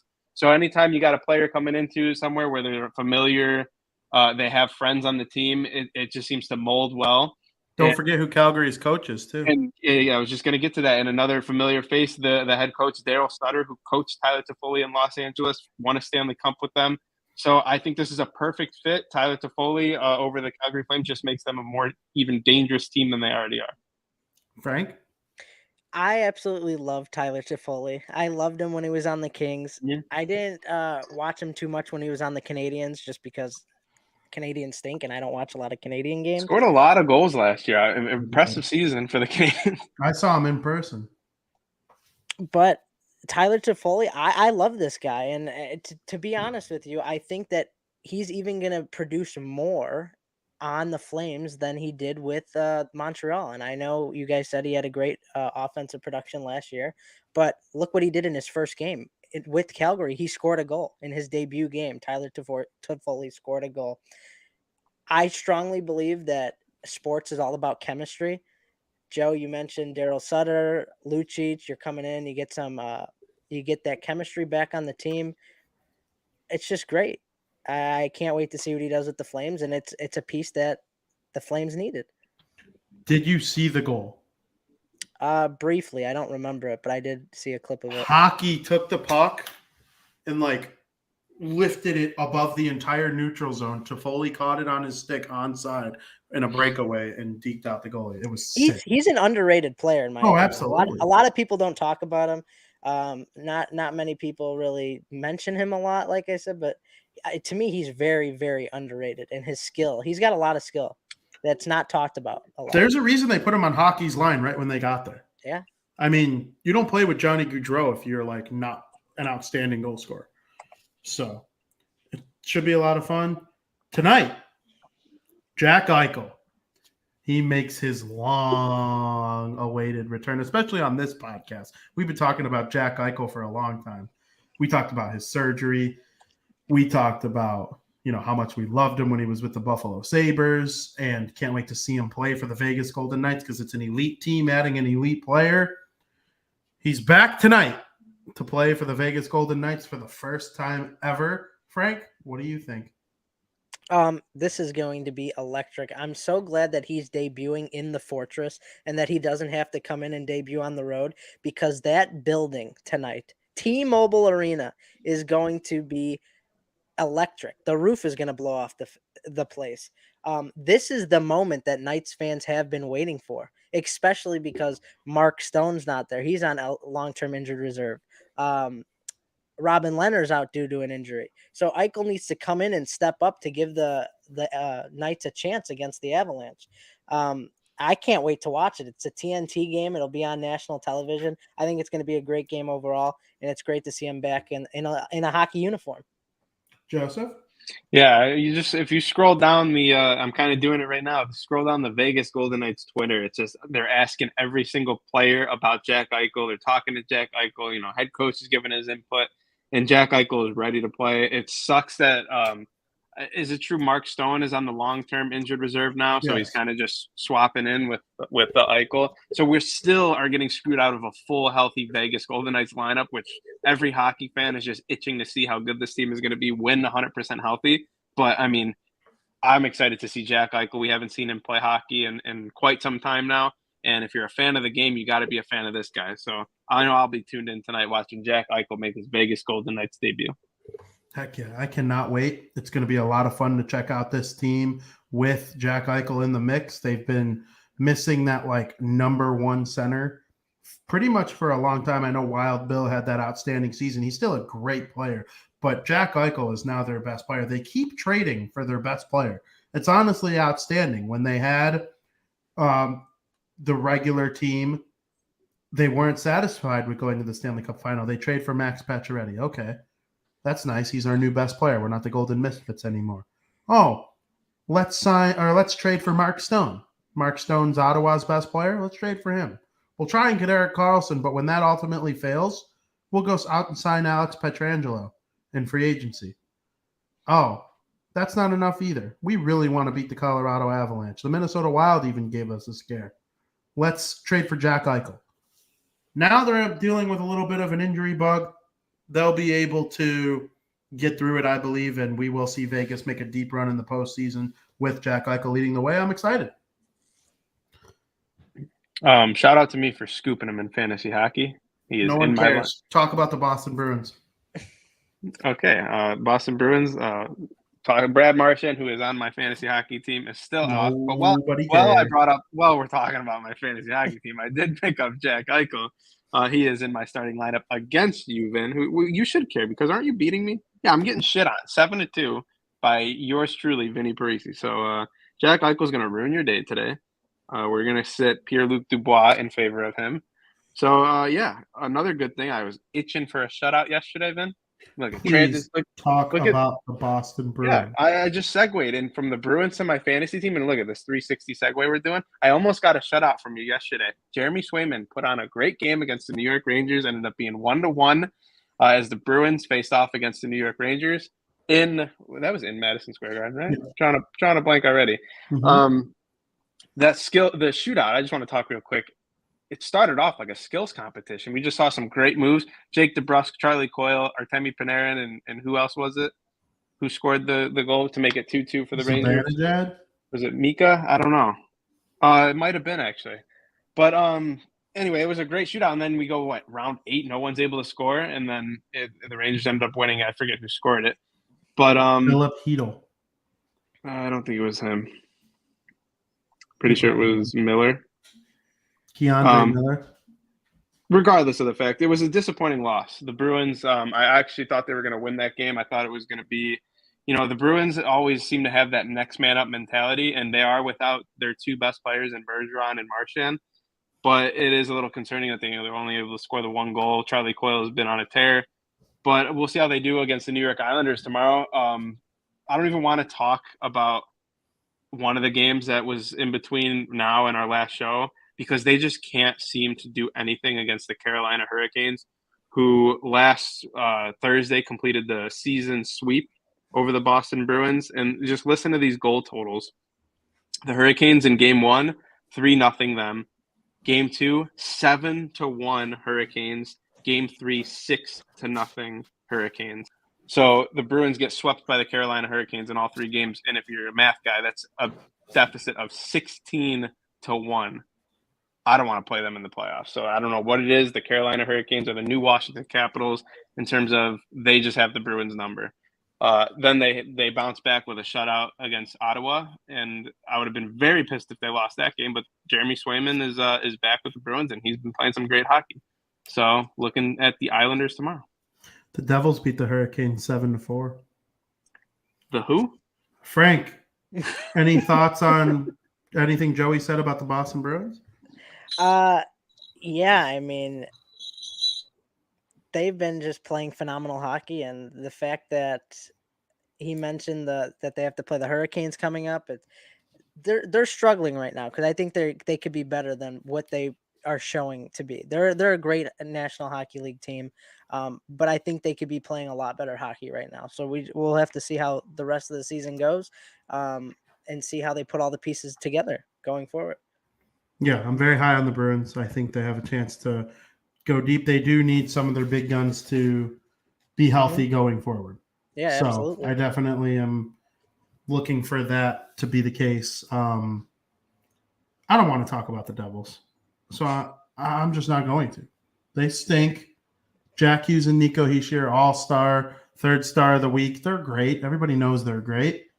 But the team stinks. No goaltending. They give up 5 or more goals a game. They stink. Don't want to talk about them. Talk to me about the Chicago Blackhawks, Frank. Well, it's kind of been a roller coaster of a ride their past 3 games. Going all the way back to Edmonton, the Hawks go into Edmonton. They pick up a big win. They win 4-1, and it just seems like the Oilers are one of those teams that the Blackhawks have their number. Same thing when they played them in the play-in series. They beat them when they should have lost. But it just seems like they always play well against the Oilers. Where back in the day, the Oilers used to have the Hawks number, always scoring like 8 goals on them back at the Chicago Stadium. So just they go into Edmonton, they win 4-1. Then they go to play the Blues, home against the Blues. They get absolutely shelled. They lose 5-1. That's like, oh, kind of brought them down to earth. But then they go to Winnipeg, the second Canadian team they play on the road. They win 3-1. They had such a strong third period. I was very proud of the way they played in the third period. And what I've liked lately from the Hawks is two guys have really been making an impact. That being Alex DeBrincat, who's been an absolute stud, and Brandon Hagel. And I know a lot of people lately and a lot of teams have been making offers for Brandon Hagel, and I hope they do not trade him. This guy's got a great future with the Hawks. He has been playing absolutely insane. And another thing that I thought was pretty crazy is in those 2 wins, the Canadian teams, Edmonton and Winnipeg, both DeBrincat and Hagel each had a goal in both of those games. So right now we know the Hawks aren't going anywhere. They're not going to make the playoffs, and they're playing stress-free hockey. And I think being able to play stress-free hockey because you know they're not going to go anywhere is loosening up a bit for the teams. And maybe that's why they're just kind of going with the flow. Oh, we won this game, great, we're happy. But this is an opportunity to give some of your young guys who don't have a lot of NHL experience a chance at the NHL level. And it's different from preseason because you're playing these younger guys against teams who are playing full rosters, which doesn't happen in the preseason. So I've really liked what I've seen from Alex DeBrincat and Brandon Hagel. The Hawks have been on a roller coaster. I know Friday, or no, is it tomorrow? It might be tomorrow. It's tomorrow against the Columbus Blue Jackets. Yes. And then they play Friday as well. They play a back-to-back. But I'm just, it's been okay. It's been a roller coaster, but hopefully next season is better for them. Yeah, I agree with almost everything you said. The only thing I disagree on is I would trade Brandon Hagel yesterday. No, you're on glue. No, I'm not on glue. You're Some on of those glue. offers that they were offered for Brandon Hagel are like so significantly better than what Brandon Hagel's worth. And if he ever puts up a season like he's putting up right now again, I will be absolutely stunned.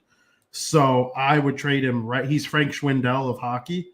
I would trade him right now.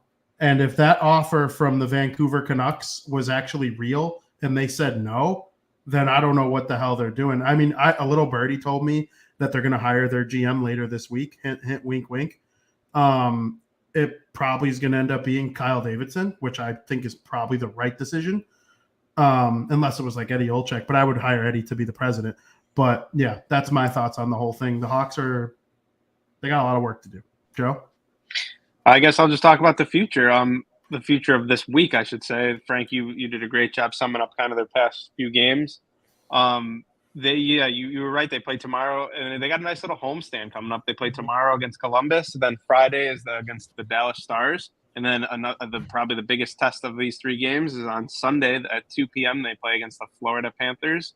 So that'll be a great game, as always, watching the Florida Panthers play. We just talked about them. So we're looking forward to it. And we see Scocks in the chat saying it's sounding like Fleury is getting moved at the deadline. I would say there's a guarantee that happens. I think I heard that Fleury was asked if he's talked to anyone about, him being moved. And his answer was no. And I believe him. His answer was no, he hasn't, but he believes his agent has. So I would pretty much bank on that guy's talking to teams. What's Alan Walsh? Yeah. The guy who put the picture with the knife in his back or whatever. That guy's talking to teams trying to get Fleury into the playoffs. What are we talking about here? Yeah, and then those are the only 3 games before our next show. And Vin, I'm sure after that we're going to talk extensively about the next upcoming week of games as your New Jersey Devils come to town. So, but yeah, some good hockey. I was not expecting them to beat the Winnipeg Jets. I'll be honest. I watched like the first period and a half of that game, and I was surprised. So they played such a great third period, and that's ultimately why they won. They clamped down defensively. We see a lot of the Hawks games where they blow leads late in the game. They have a lead, and everyone's like, all right, Hawks have a lead, but then they end up choking in the third period. That was not the case. They clamped down, and they played an almost perfect third period. And I saw that empty net that we just saw of Hagel. Fleury tried to score. Fleury tried to score 100%, but Hagel looked like me out there trying to do your routine going around the net. You catch an edge, and then all of a sudden you're eating the boards. Looked like me in my leagues. Yeah, Joe, I actually have to ask you a question. I'm trying to find the exact – here we go. Would you take a high-end prospect and a first-rounder for Brandon Hagel? A high-end prospect? A high-end prospect. 100%. That's the reported trade offer for Hagel. Yeah. I mean, the first round pick and an NHL player would probably do it for me. Yeah. I'm trying to confirm the team that it was that offered it to him. And I am not being able to find it. This comes from, Frank Severelli. You've seen his name pop around on Twitter around. Mm-hmm. This was a conversation on his podcast. He asked the question, is it worth it for the Blackhawks to keep Hagel or to get a price close to that and move him? But his co-host said, do you think they could get a first rounder for Brandon Hagel? And he says, can they get a first? There are teams that have offered him offered a first and a prospect. For Hagel, ? Yes. Well, if I'm Chicago, I'm taking that. Now, I wouldn't trade him for nothing. He's had a good year. But if the Florida Panthers are offering, or if the, what do you call it? If the Florida Panthers are offering Spencer Knight and a first for Hagel, I'm taking it. Well, yeah. If the Minnesota Wild, that's one of the options. If the Minnesota Wild are offering Marco Rossi and a first round pick for Brandon Hagel, I'm taking it. I like Hagel, but I can't get behind just keeping him for absolutely nothing. I mean, Frank, would you want a high-end prospect and a first for Hagel, or would you still say no? Yeah, no. I mean, it all depends who that prospect is, because I'm very high up on Hagel. I've loved what he's done with Hagel's outstanding. And I think he's only going to improve with time. That's how all NHL players and all athletes are. They improve with time. I just think it's kind of crazy that you would want to give up on him so soon in his career, because the whole point of this Hawks team is for building for the future, right? They're not going with veterans. They're not going to push the chips all in and go for the Stanley Cup. They're going to develop over time. And I think Hagel helps with that and building a young team and bringing everybody together. Yeah, I agree with you on that. When you brought up the fact that the rumor was that he was traded, I had in my head what I saw reportedly offered for him. And I agree with you with the Spencer Knight thing. Yeah, I would take that too. It all depends on who the prospect is as well. Yeah, I would do Rossi too. Rossi's outstanding. Rossi would probably come in and be their top line center like next year. That's how good Marco Rossi is. The Minnesota Wild took him in the Lafreniere draft 20 because the Devils were between him and Holtz, and they have Hischier and Jack, so they went with the winger instead of the center, which I kind of understand. If two guys are equal and one's a wing and one's a center, you take the positional need. So that's where I'm at on the Hawks. I think they could be smart with their moves here at this deadline, and they could be dumb here at their moves with this deadline. But when you guys hear the announcement of the GM at the end of the week, you'll think of me. Frank,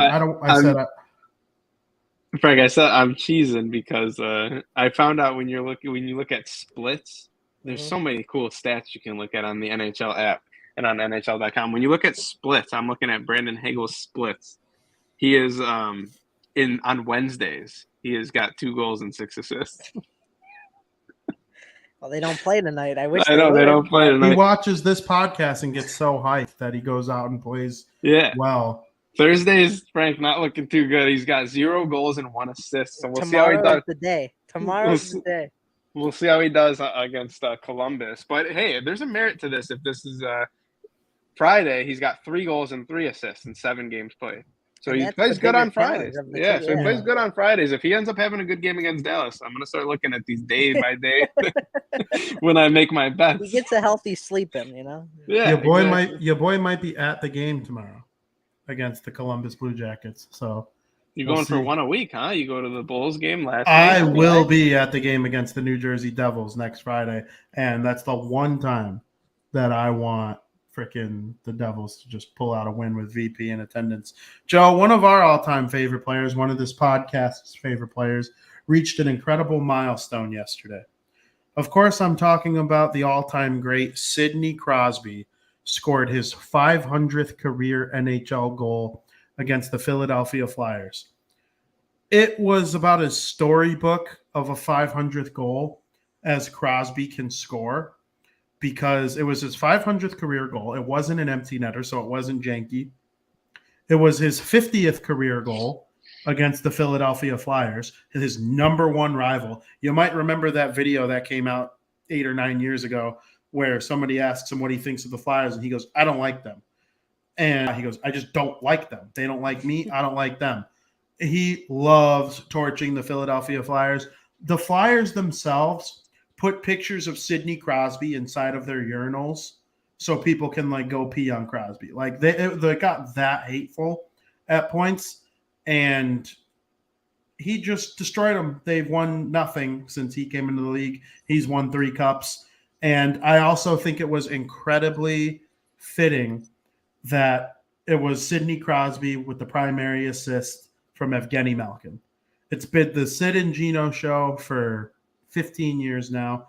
It's a big reason why I'm a fan of hockey to this day. And I'm very happy for Sidney Crosby. It was an absolute pleasure to watch him for all these years. I'm glad he didn't score his 500th against the Devils, because Ovechkin scored his 700th against the Devils, and that was annoying. And I like when guys score a milestone goal like that and the entire bench floods over the bench. Crosby's going to have 2,000 points if he plays till age 42-ish. I think he will. I hope he becomes the second player to ever reach 2,000 points. I'm rooting for it, where I'm a Sid guy, and I just wanted to give a little long description of it because he's just been such a favorite player of mine for such a long time. I feel bad that like I'm getting older and he's getting older, and there's going to come a point where Sid's not in the league anymore, and that's going to be like a tremendously hard thing for me to accept, because I have just truly loved watching Sidney Crosby for all these years. He's like a mix of McDavid and Taves in a way, where like he can do the fancy stuff. He can deke and dangle and do all that fantastic stuff, but he's also like a grinder. He's always hanging out in front of the net. He's always working hard down low. And if you're teaching your kids to play hockey the right way, I show them Sidney Crosby tape, because I believe that's how you play the game the right way. Sidney Crosby, 500 career goals. Joe, your thoughts? Yeah, there's 2 things I loved about it. 3, but you already mentioned one of them, and it's the fact that the whole team came off. We love that when Ovi does. We've seen it happen for Ovi a few times now, but whenever that happens for a player, I love it. I want my team to be a part of that one of these days. But, you know, like you said, we grew up watching Sidney Crosby. Another thing I loved about it, it came in a great game that the Penguins won. You look at the box score of that game. I didn't get to watch the game live. I obviously know right when Crosby scored his 500th on Twitter. We saw that. But then the Flyers scored twice after that to make the score, or 3 times unanswered after that to make it 4-2. But the Penguins rallied Gensel, Ruhwedel, and then Chris Letang in overtime. It's going to be a game that Sidney Crosby remembers as a good game, because Crosby is one of those guys where at the end of the day, all this man cares about is winning. He cares that he won the hockey game, and it makes it more satisfying when you have a milestone goal like that to associate it with a good memory of you winning a great hockey game as a team. And another thing I loved about it is the fact that it was in front of their home fans. When a player scores one of those milestone goals on the road, you kind of get the aftermath celebration where they show the congratulations on the Jumbotron and the player is going to do the wave once they return home. But the fact that this moment was able to happen for the Pittsburgh Penguins fans in front of them in their home arena, just Crosby deserves that. So great for him. Frank, Sidney Crosby's 500th career goal. Yeah, I mean, you guys summed it up pretty darn well. So, but I will add, it wasn't a matter of if, it was a matter of how long it would take him to get to 500, because we all knew he was going to get there eventually. I don't think there was a better time that it came against the Philadelphia Flyers. And interestingly enough, he joins Lemieux as the only other Penguin to ever reach this feat. So I thought that was pretty cool. And he is only one of 2 active players in the NHL to have 500 goals, which you guys know. Ovechkin is the other one. But yeah, it was. I'm happy for him. I have nothing against Sidney Crosby, so props to him. I was doing some research to talk about this last night. Connor McDavid is ahead of him points per game. He's played less games, obviously, as he starts to get older. That will go down when he's in his mid-30s just a little bit. You know who's number 3 amongst active players in points per game? The man who assisted on that goal. Evgeny Malkin. I don't know if there is a more underrated player in the history of the sport than Evgeny Malkin. He is going to be a first ballot Hall of Famer. The Penguins should build a statue. 71 should be hanging from the Raptors. Yes, Sid was better, but slightly. Evgeny Malkin is the second best player of our lifetime. Since of our hockey watching, because Wayne was alive while we were playing, Wayne was playing while we were alive, so was Lemieux. But Evgeny Malkin, I would take him over Ovechkin. And I know me and Joey have screamed at each other about that for a long time. Their points per games aren't even close. They're not even close. Evgeny Malkin, he's not the goal. Ovechkin's the greatest goal scorer that ever is. I'm an Ovechkin guy. I talk about it on the show all the time. I think he's going to break Wayne's record. I think he's going to blow past Wayne's record. I think he gets to 1,000. He's the greatest goal scorer who ever lived. But if we're talking about players that help everybody else around them, make the team better, give them a chance to win more, I would take Evgeny Malkin over everyone in the last 20 years, except for both Crosby and McDavid. He's the third best player I've ever seen. I'm still taking Ovi over him, but yeah, you're right. He is for sure first ballot Hall of Fame, right? They're 100% going to build a statue for this man, Crosby, Malkin. I would even throw Letang and Marc-Andre Fleury in the mix. Not for statues, but number retired. Number retired, yeah. Yeah, sure. Statue is like you're in all. Like, Crosby. Chris Letang, dude, is a first ballot Hall of Famer in my opinion. Yeah, he is. And he's a big part of this, especially if he ends his career in Pittsburgh. It's the only team he ever plays for. I wouldn't be surprised if he gets some kind of. Yeah, statues are like you have to be otherworldly to get a statue. Statues are for the best, the best players in their franchise. Yeah, I mean, like who has a statue at? I think they just moved the Ernie Banks statue away from Wrigley Field, but it exists. Paul Konerko has a statue, and so does Frank Thomas. I'm trying to think of Mario Lemieux has a statue outside of the PPG Paints Arena or whatever the hell they call it now. Like those guys get statues. Bobby Orr, Michael Jordan, and Stan Mikita and Bobby Hall. Those guys have statues outside the United Center. That's it. There's no Scottie Pippen statue, and he's a top 50 player ever. Like you need to be the best. LeBron James will probably get a couple statues. Maybe we'll see. But you know, those guys get statues. Malkin is in that mix. He's a top 10 player ever. I believe it. Yeah, I guess he assisted on Crosby's goal. Yeah. Frank, what are your thoughts? Or we already got your thoughts on Crosby. I want your thoughts on your favorite story from either last week or going into this week. I'm just going to keep it simple. My favorite story is Crosby getting his 500th goal because this is something that doesn't happen way too often. I mean, just think about it. There are only 2 players active who have reached this feat. So Who's next? Stamkos? I don't probably know. Stamkos. I saw the list, but it's probably Stamkos. But yeah, stuff like this like needs to be talked about because we're watching like some of the greatest players of all time reach these milestones, and there will be people out there who will be like, one day Sidney Crosby will be a legend to people, kind of like how we weren't alive back in the 60s or 50s, and you get the best hockey players of that era, and those people are like, wow, they actually played hockey and stuff like that. Well, that's going to be Sidney Crosby to some people. So it was just great to see him get his 500th goal, and here's to the next 100 on the 600. He'll probably get to around 600. He'll be in the Jarome Iginla, I think, ish category, like top 15 goals all time. Steven Stamkos has 462 goals. So he might even get into like that Jarome Iginla. He might end with more goals than Crosby because he's 3 years younger and he's only 40 goals behind. Now, Crosby did miss pretty much 2 full seasons because of that concussion back in the day. Eric Stahl's technically considered an active player, but he's not. Same thing with Marleau. That's why he didn't pop up in any of those lists yesterday because he actually has more than Crosby. Evgeny Malkin, I think, has a chance. He needs 71 more goals, oddly enough. He's number 71. I actually don't think Evgeny Malkin will score 71 more goals. Maybe. But Jumbo's not going to reach it because he only scores. Patrick Kane, 416. And I don't believe Joe Pavelski, Jeff Carter, Corey Perry, Zach Parise, or Phil Kessel really have too much of a shot. Those are the next guys in line with like the high 300s, low 400s. So, Joe, what's your favorite story from the week?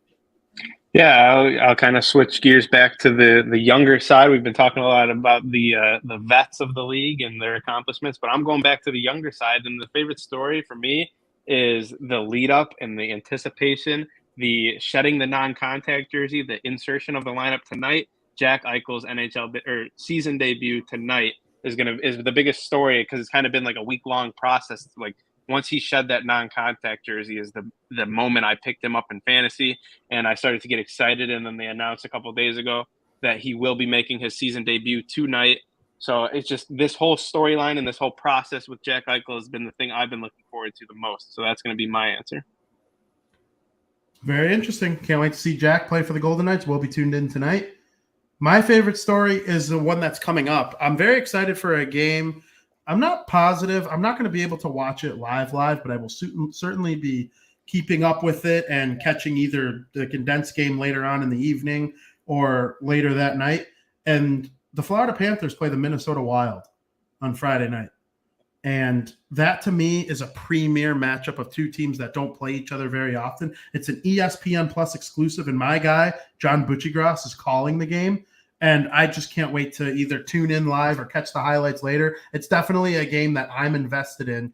Like I said, there's a chance that I'm not able to watch it like fully in tune. Like it's more than likely, but I will be keeping up with the game to some degree because I'm excited to see how the Wild and the Panthers play against each other. Yes, we are live. Hello. Nice to see you. Gabe at the House 99. We discuss anything hockey here, throw in. Is that Joey Salads? Joey Salads, well, he has salad on top of his head. Joe, why don't you show Gabe at the House your salad? No. Joey Salads is a real person. Joey Salads is a YouTuber. Well, then hell yeah, you're Joey Salads. Bring all the Joey Salads fans right along in here. He said, bro, it's Joey Salads, bro. Do you look like Joey Salads? I have to know who Joey Salads is. He's a YouTuber. I don't even care about hockey anymore. I've never heard of Joey Salads. If you've seen him, I feel like God, you are Joey Salads. It does not look like me. You are Joey Salads. I need to see a picture. Oh, except he's wearing a disgusting hat in this picture. It does not look like me. Hold on, I'll share my. Never mind. I don't like Joey Salads. Screw that guy. I'll share my screen. No. We don't like Joey Salads. Ow, get out of here. Go away. Why? He's like a Nazi protester, like bad. Wearing he's red hats with white letters that nobody likes to see. I've seen he's got some controversial content. Like get Joey Salads out of here.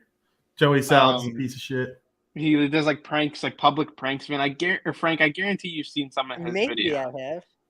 Yeah. Not a Joey Salads guy after the picture I just saw. There was a certain logo that I don't even want to be shown on here if it was scrolled down a little bit. There's a certain logo that has a couple squiggly lines. There's a couple. Oh, he kind of looks like Joey a little bit. I don't know. I look nothing like this guy. His eyes don't look like him, but the facial hair and the flow maybe a little bit. Not even slightly. You guys are on glue. Yeah, look at Gabe. If Gabe says you do, you do. Yeah, Gabe knows all. So you both look like you're on Jersey Shore. Huh? Don't mess with me then, Gabe. Don't mess with me then, Gabe. Maybe he's talking about you. He's talking about Joey Salads and Joey. They both look like they're from Jersey Shore. Oh, okay. I don't know. I don't see it. There was something I was gonna say. Thanks, Gabe, for throwing my mind off the rails. I forgot what we were talking about. I was actually going to talk stories from the week. Yeah, and I was going to talk about the upset, absolute upset that we saw yesterday when Team Slovakia defeated the Americans over in Beijing, China, in the Olympics. Peter Cehlarik, former Boston Bruins, wins it in the shootout. You say I always turn it back to the Bruins, but I mean, it's just like destiny always turns it back to the Bruins. And Canada lost this morning. They're both out. That is incredible. It's crazy it just goes to show you how talented the NHL is, and the best players in the world are in the NHL. If you are the best player in the NHL, you are the best player in the world. The best goalie in the NHL. Everyone kind of laughs when I say I'll be watching a game with someone and we'll be watching a Lightning game and something happens, Vasilevsky does something amazing. I'll be like, that's the best goalie in the world. Because if you're the best player in the NHL, that makes you the best player in the world, in my opinion. And this year's 2022 Winter Olympics proves that. So Just wanted to Absolutely. keep the hockey fans updated on the Winter Olympics that Although USA is eliminated. USA's goalie yesterday, man, was outstanding. And I He know was, yeah. Scox is disappointed. I got a tweet from him last night that Comesso didn't play. It was not Man's fault that the USA lost. I mean, he gave up one goal early, and then Slovakia tied it late with the goal he pulled. So he gave up 2 goals in regulation. And then in the shootout, Team USA just refused to score one every opportunity that they got. And stupid David Quinn, if the Devils hire David Quinn to be their next head coach, I am going to scream, because he did not send Ben Years in the shootout. And Ben Years was the best player in overtime by far. It was not close. He had 5 or 6 chances, and for some reason, Quinn was just like, nope. So I don't want that guy coaching Hischier or Hughes at all. Get that out of here. So, yeah, very good favorite story of the week for you. Frank, outstanding stuff. I think we're going to play a quick game here in period number 3.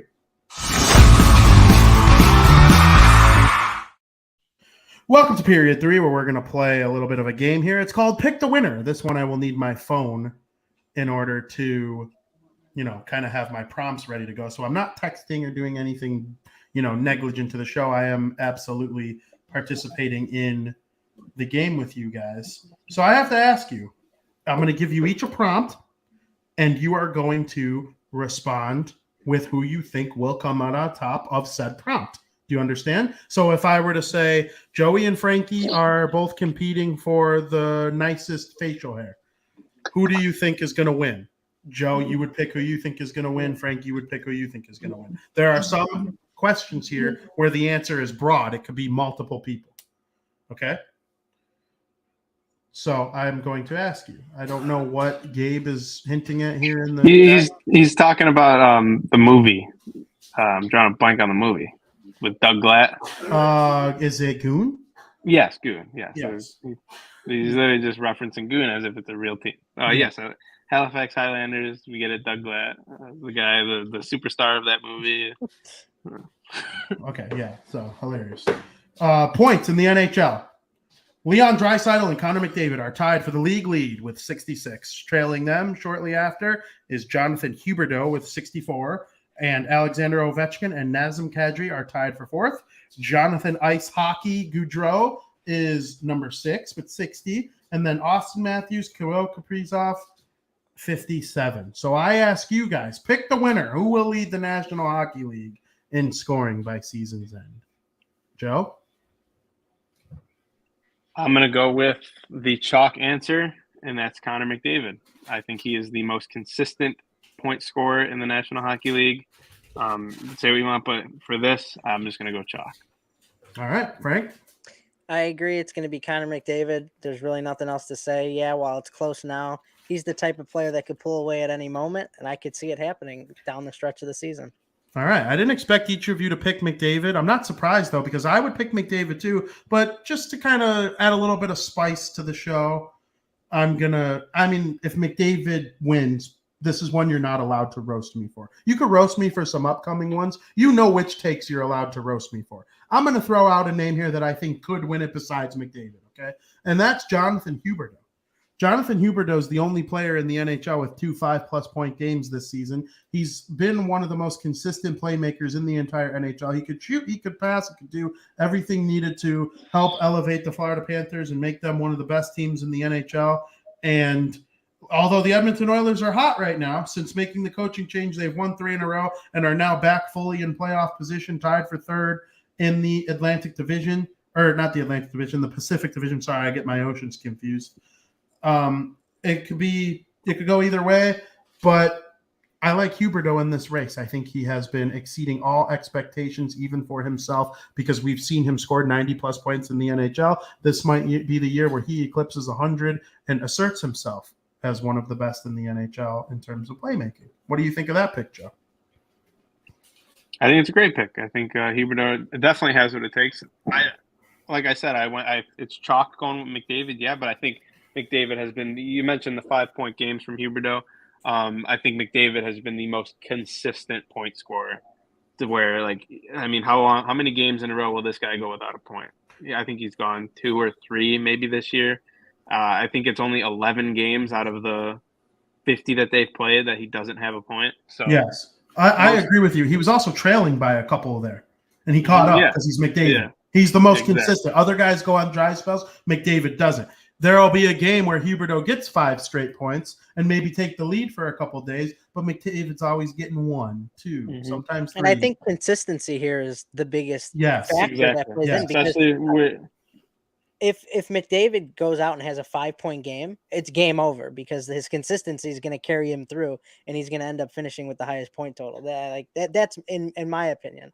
That's what would happen. You're absolutely right. I couldn't agree more. It all comes down to consistency, and I agree with that. I think Huberdeau falls into that category. That's where I'm at with Huberdeau at this point. I believe he's a top 5 offensive player in the NHL right now because of his consistency. He experiences McDavid level consistency with his points. He's the only NHL player with 2 games of 5+ points this season. Since the start of the 2020-21 season, Huberdeau has 5 points in a game 4 times. No other player has done so more than twice. Over that span, Huberdeau ranks second amongst all skaters in assists. I'm assuming it's behind McDavid, and third in points. I'm assuming it's behind McDavid and Draisaitl. So I absolutely think the world of this guy. I hope he does, because I'm a Florida Panthers guy. You know, I've been high on them all season long. But, you know, it's a good conversation piece for sure. Yeah. Goals. Leon Draisaitl and Chris Kreider are tied for first with 33 goals this season. Austin Matthews is tied for, I guess it's second, but he's third, 32 goals. Ovechkin has 31 because he scored 2 yesterday. He had gone 6 games without a goal, and that's what Ovechkin does, kind of fitting into Frankie's McDavid argument. He'll go 6 games without a goal, then when he finally gets one again, he'll score 2, and now he'll score again tonight, tomorrow, and the next day. So, and then Alex DeBrincat is 5th with 28, Kyle Connor 26, Connor McDavid 25. I ask you, I'll lead off with you this time, Frank. Who leads the NHL in goals by the end of the season? I think me and Joey are going to disagree on this one. I'm going to go with Austin Matthews just because I can see him kind of being explosive here and kind of propelling Toronto to have a good second half down the stretch of the regular season. He's just one of those players who could be explosive at any time. He's only 1 goal behind the lead right now. So I that's who I'm going to go with, Austin Matthews. Joseph? I'm going to go with the guy who is the most consistent out of the top 5, I would say, and that is someone who just never seems to stop defeating the test of time, Alex Ovechkin. I think, you know, he just scored a big goal the other night, his patent one-timer, and every time I see that thing, it's just mesmerizing. So I'm going to go with the great 8, Alex Ovechkin. I think this is another year that he'll add to his books of a Rocket Richard. I actually think your guys' answers are both very compelling. They would be 1 and 2 in my book. And then I think Draisaitl's also up there too. I think those are the 3 actual candidates. I think Kreider will slow down a little bit, but he still reaches 45 goals. I don't think he's going to reach the 60 that he's on pace for. And same thing with DeBrincat. I think he'll slow down maybe just a little bit. I still think he gets 40 goals, 12 goals over his last couple games, but or not couple games. What is there, like 30 games left? I think he'll get to 40 for sure, but I'm not sure he's going to reach the 50 that he's on pace for. That's very hard to do, especially late in the season when there's less ice. So a long-winded answer of saying I agree with Frankie. I think Austin Matthews is going to lead the NHL in goals. I don't think it's going to be by much. I think Joey's guy, Alexander Ovechkin, will be right behind him. I also think Leon Draisaitl's in the mix too. If he wins, comes in second or third either. I also think there's a chance he does get to play with Connor McDavid on the power play. But hey, it ain't like Austin Matthews doesn't get to play with Mitchell Marner, John Tavares, Matt Bunting, Riley, all these awesome players that he gets to play with on the power play as well. And then, of course, Alexander Ovechkin, he's got Kuznetsov. He's got Backstrom. Is TJ Oshie back? I think TJ Oshie might be back. That's a good team, the Capitals. They're kind of like the Bruins, kind of like just trying to hang on and get into the playoffs. And then we know what they could do from there. Their incredible experience. I think those three will be in the mix near the top. But if I had to pick one, I would choose Austin Matthews. And I hope we replay this game. We could replay this game with the same questions in a month and a half from now. Because if this guy keeps scoring at the pace that he's scoring, here you go, roll the eyes. In 21 games played since the tick over to 2022, he has 16 goals, leading the league. He has been the best goal scorer in 2022, and that is David Pastrnak. He's scoring 16 goals in 21 games. If he keeps that pace, which I know sounds impossible, but it's possible. That is David Pastrnak. God. David Pastrnak could keep climbing. Keep calm and Bergeron. So I ask you guys, the Norris Trophy, it's a common debate in the NHL. There are lots of good guys. There's no front runner right now because there's a different guy leading in points than leads in goals. I believe, who did I say leads in points? Is it Hedman leading all NHL defensemen in points right now? I think it is. Makar, yeah, because the Devils were playing the Lightning yesterday. That's definitely where I saw it. And then Makar is number one in goals. He might have a 30-goal season. When was the last time a defenseman had 30? Burns? And then before Burns did it, it was like Mike Green, Capitals Mike Green, like elite Mike Green. So I think Makar has a chance to do it. I do believe he will at some point in his career. I don't know if it's this year. So I ask you guys, who do you think is going to win the Norris Trophy? Is it going to be one of Hedman or Makar? I know I'll give you a couple names that are like in the mix. Like these are the guys who they voted for. The writers voted for like halfway through the season, like halfway to Norris Trophy. Aaron Ekblad's name was near the top of the list because he's just having an outstanding season himself, in the 40s for points, high plus minus, Florida's in first. So Aaron Ekblad, Christopher Letang, you know all about him. Adam Fox, I think, is absolutely an option because of the way he's played for the New York Rangers. I believe he's third in scoring. He's probably the best out of them all defensively. I think McAvoy was in the conversation until the last couple of weeks where the offense kind of hasn't been exactly where you'd like it to be. But I still think he's like absolutely in the mix because a strong 10 games point streak could absolutely have him right there, and Bergeron and Marchand come back. And then, of course, the one that I haven't mentioned is Roman Josi, who's second in defenseman scoring. So I think the Norris Trophy will come from one of those guys that I mentioned. So, Joe, on this one, I'll ask you, who do you think wins the Norris Trophy? I'm going with my guy, Cale Makar. 100% Cale Makar. He's fourth in scoring in terms of defensemen, but he does lead defensemen in points per game played at a 1.09. And I know the Norris Trophy necessarily doesn't go to the best offensive defenseman. At least it's not supposed to. But then we've talked about this award. It's getting better over the past, 5 or 6 years or so. But I think Cale Makar, not only is he the best offensive defenseman, but you watch this kid play, he makes up for it as well defensively, sitting at a plus 31 rating, which only Devon Taves has a higher plus minus than him in terms of defenseman, who is also on the Colorado Avalanche. So you can argue against if the plus minus really means anything because both of the top two defensemen are on the same team. The Avalanche just score a lot of goals. But when Cale Makar is on the ice, that means the puck is not in their defensive zone. So, I mean, what better can you play defensively other than you turn defense into offense, and that's what Cale Makar does. So I'm going with Cale Makar. I think he's the best defenseman in the league. Absolutely. I think it's a great answer. Frank? Yeah, it was between two for me, but I think I'm going to have to agree with Joey here. I think Cale Makar is going to take the cake at the end of the season.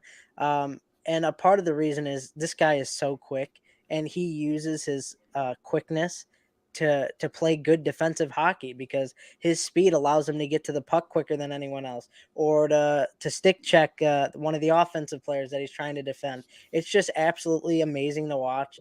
He's a blast to watch. He scores at an unreal pace for a defenseman, and the way the Colorado Avalanche are playing at this moment, it'd be hard not to see him win the Norris. It's a very good answer. I think out of the top five guys, it is going to come down to Hedman, Josi, Makar, Fox, and Hedman. And then you could also probably throw, did I say Ekblad? Christopher Letang is up there, but I think probably not this year. McAvoy's up there, but probably not this year. John Carlson is going to be top 6 or 7. If it's the 6, those 6, 4 of them have already won the Norris Trophy. The only 2 that haven't are Makar and Ekblad. I do think they like to give it to new guys. Sometimes it seems like the Norris Trophy is the only one that they like to make sure everybody gets their due. Very few people win it twice these days. Like Duncan Keith has 2. And Erik Karlsson. Everybody else seems to like get their 1 and then that's it.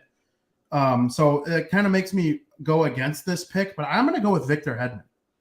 I think leading and scoring defensively and doing what he does in the defensive side, I think that warrants potential to win the Norris Trophy. And I did some deep thinking about it because I think if I'm doing my top 3, it's Hedman. If I'm voting the top 3, like, how there's the nominees every year, Hedman, Makar, and Josi would be the top 3 for me this year.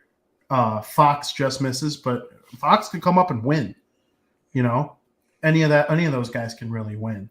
But my pick is Hedman. And there's still a lot of season left. I do believe that Cale Makar will finish as the league's leading scoring defenseman in terms of points and goals. I think he's just going to continue to score. I wouldn't be surprised if he gets hot. Let's say he is a hat trick game, which is possible from a kid of this caliber. He ends up hitting 30 goals from a defenseman, which is something we haven't seen in a while. So I'd be cool with that. And also pretty notable that Cale Makar ranks 13th in the league for average time on ice. Yeah, and the skating helps him defend. It helps him defend like nobody else. Hedman defends with positioning and using his big body, his stick. Makar's like a defenseman McDavid. Like everything is because of his outstanding ability to use his edges and crossovers and all that kind of stuff. So the Vezina Trophy is always a very interesting award as well. There are a lot of guys in the mix for the save percentage lead. I don't think Ville Husso, who currently leads the NHL in save percentage, is in the mix just because I don't think he's played enough games. Binnington is their starter, even though Husso should be their starter. But outside of that, the top save percentages are the usual suspects. You got Igor Shesterkin, the New York Rangers. Freddie Anderson of the Carolina Hurricanes is going to be in the mix. Jacob Markstrom, the Calgary Flames. Tristan Jarry of the Pittsburgh Penguins. Even UC Saros of the Nashville Predators. Vasilevsky. He's won the Vezina Trophy already before. And Joey's guy, Jeremy Swayman of the Boston Bruins, right up there as well. So I ask you, Joe, I'll start. Who did I start with on the last one? Who did I start with for the Norris Trophy? Joey. Me. Okay, so I'll ask with Frankie first on this one. Frank, who do you think right now is the leader for the Vezina Trophy? That's a tough one because there's so many talented goalies out there. I'm going to go out on a limb here, and I'm going to go with Tristan Jarry just because I've loved the way he's played with the Penguins. And when he's on his game, he is on his game. I mean, nothing's getting through him. He's like a brick wall. I don't know if he'd win it because there are so many, like I said, talented goalies out there, but he's definitely one of them, and I could see him stealing it down the stretch. Joseph? I'm a little torn here. I think it's very, very difficult. And like we've said before, there's a lot of hockey left. Frank, I love that answer in Tristan Jarry. But for me, as of right now, I got to go with a guy I'm fresh in my brain. Maybe that's why recency bias. And I think I'm stealing Vinny's pick. And that's Igor Shesterkin of the New York Rangers. I think he's having a phenomenal year. I agree with Joey. I absolutely think Shesterkin is in the lead. Only Ville Husso, who has played, like I said, 12 games, has a higher save percentage and goals against average than Shesterkin. So if you eliminate Husso, he leads the league right now in save percentage, and Frederik Andersen has 2.04 goals against, and Shesterkin has 2.05 goals against average. So I definitely think that's going to come into play. Anderson does have more wins. I was going to say, I think it's up in the air. Freddie Andersen is like, I wouldn't be surprised one bit. Let's put it that way. Yeah. Freddie Andersen does win it. I like Frankie's pick a lot. I think Jarry has a chance. I think the Penguins need to keep up what they're doing, but he would be fourth for me right now. My 3 nominees in order would go Shesterkin, Fred Anderson, Andrei Vasilevsky. I think Vasilevsky's in the mix as well. The Devils are the only team who own him. I know they lost yesterday, but like they've scored 11 goals on him this season, I think, so far, and no other team has more than like 7. So like for some reason they're able to score goals on him. They just can't outshoot Stamkos, Point, Kucherov, the usual. Another notable name, real quick, and while we're talking goalies, I love talking about goalies. Jacob Markstrom has 8 shutouts on the year and is He'll be in the mix. Huge reason why the Calgary Flames are where they are. So he was my pick early on, like one of the first podcasts we talked about it. He had like 5 shutouts in his first 13 games. Exactly. He has 8. He just got his 8th, I believe, too, a couple days ago. No other has more than 4. That's my fantasy goalie right there. Heck yeah. And if you look at all the goalies in the shutout category, few of them are like Vezina Trophy contenders. I would say the only ones are Jari and Markstrom, because Campbell's 4th. Campbell had really good numbers until his recent cold streak going into the All-Star game. Sorokin has 4. Good goalie, but the Islanders don't really protect the house as well as we thought they were going to. So some good conversation there on the goalies. Last but not least, in terms of this, then I have one more after that have nothing to do with NHL awards. All of this comes together for the Hart Trophy voting. As the league's most valuable player to his team, there are lots of people that could be in this conversation. There are obviously the front runners, which are usually the top scorers in the NHL. I'm talking Connor McDavid, talking Leon Draisaitl, Alexander Ovechkin, Huberdeau, Matthews. Nazem Kadri's name has to be in the mix. I know Joey despises him, but he's having a one-off Hart Trophy type season. And there are a lot of names to choose from, a couple different goalies, some goal scorers. So I ask you, Joe, who right now is your leader for the NHL's Hart Trophy? Again, another one that's very close, but I'm not going to go with. I don't think Kadri has a chance to win it, because there's no way he is the most valuable player to a team when he's on a team with Rantanen, with Nathan McKinnon, with Cale Makar. I just don't see that happening. Jonathan Huberdeau is a name that I want to say, but I'm going to go with the Jay-Z kid, who is having an outstanding year. And that's Johnny Gaudreau. You laughed at me for calling him a possible MVP a couple weeks ago. But he is just consistently. He's sitting. You said 6. No shot. He's sitting at 6. That's when I didn't think the Flames were going to continue doing what they're doing, and that they were just. And it was longer. It was way longer than a couple weeks ago. It was back when we were talking about Mangiapane continuing to be the goal scorer that he is. Dylan Dubé continuing to put points, and if Johnny Gaudreau would be able to continue doing it. And sure as shit, here we are, 40-something games played, Johnny Gaudreau sitting at 60 points. I think if you remove him from the lineup, the Calgary Flames are on a quick path down the standings. So I think Johnny Gaudreau has been one of the most valuable players to his team. Frank.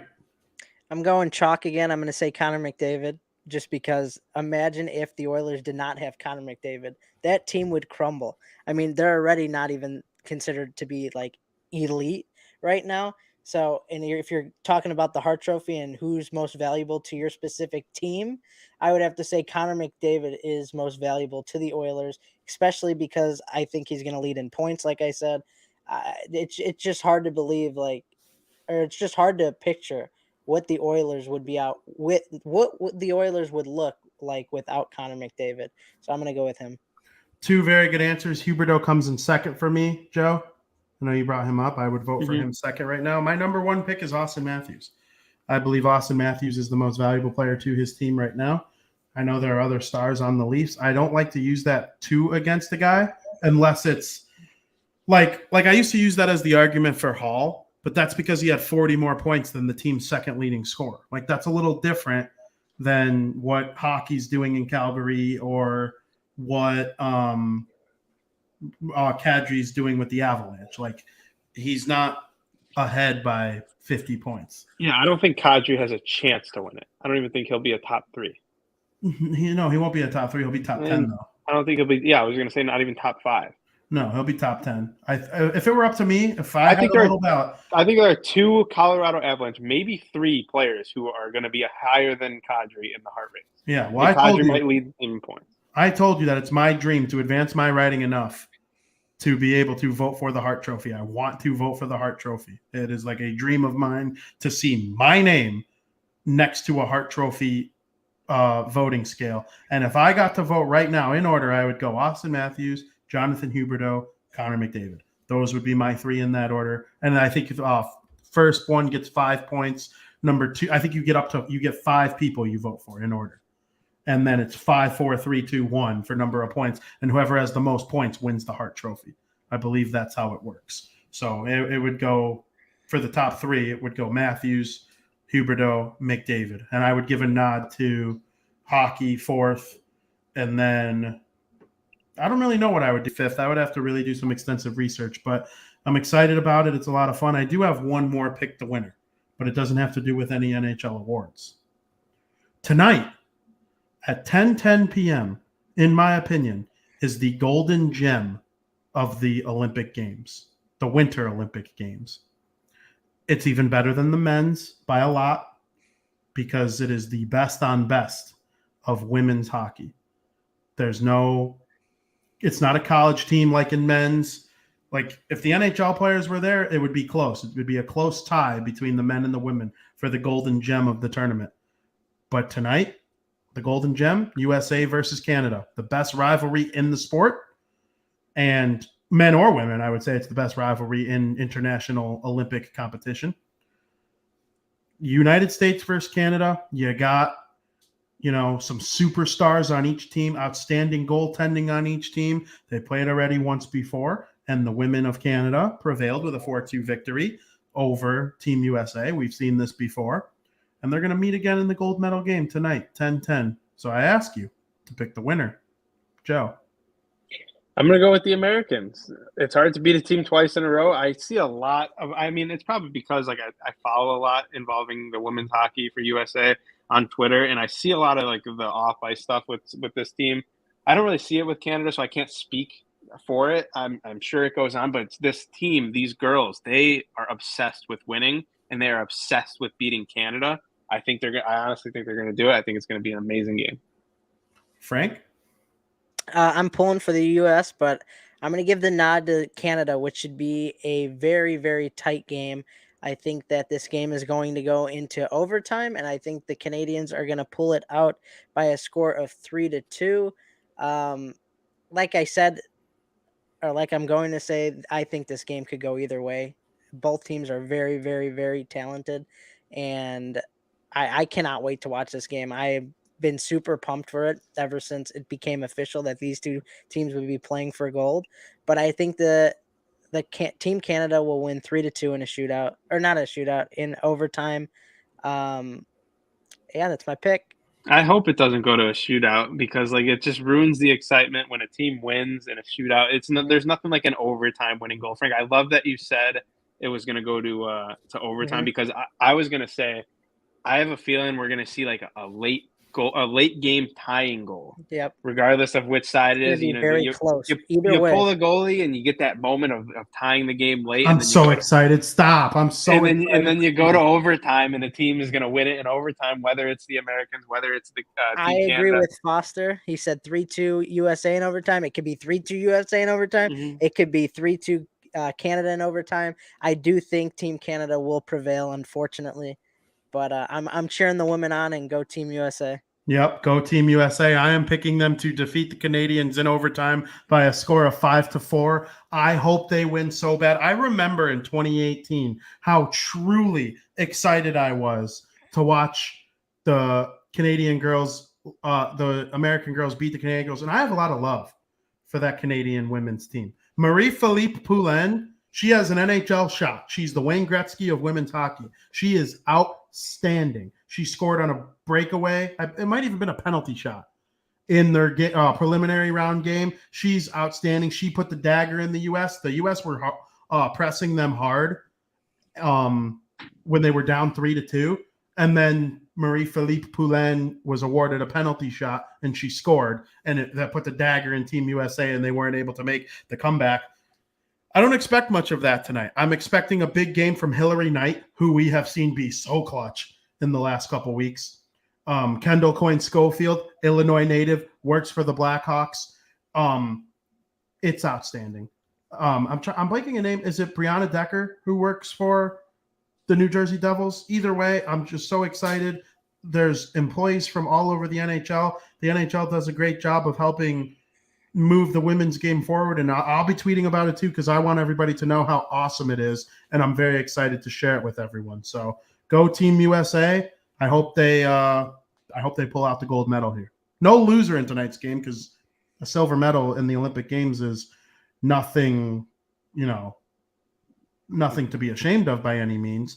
Foster's talking about if they win tonight, my only best other Olympic memory is the 1980 Winter Olympics. Well, of course, the miracle on ice will always be second to none when Mike Eruzione and Jack O'Callahan and all those guys were leading the way in 1980, especially during a period of time where the United States, from a political standpoint, needed something to back something as great as winning that Miracle on Ice team in 1980, and they prevailed. And it was actually a miracle because think about like if a college team from today played against Crosby, Panarin, or not Crosby, Panarin, Ovechkin, Panarin, Malkin, Vasilevsky, Kucherov.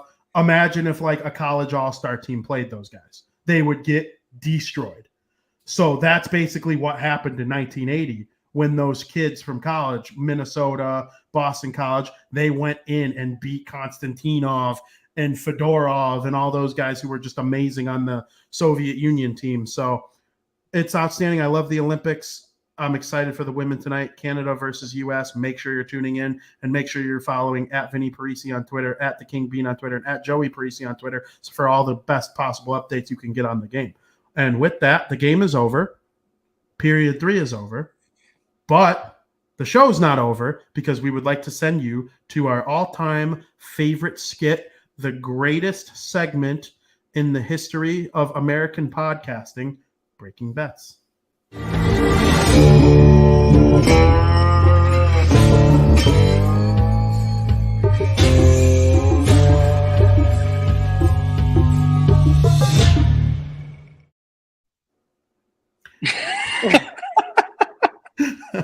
Welcome to Breaking Bets, brought to you by the Barroom Network. Of course, it is featuring me, Vinny Parisi, Brian Cranston as Walter White, and I am blanking on Jesse Pinkman's name in real life.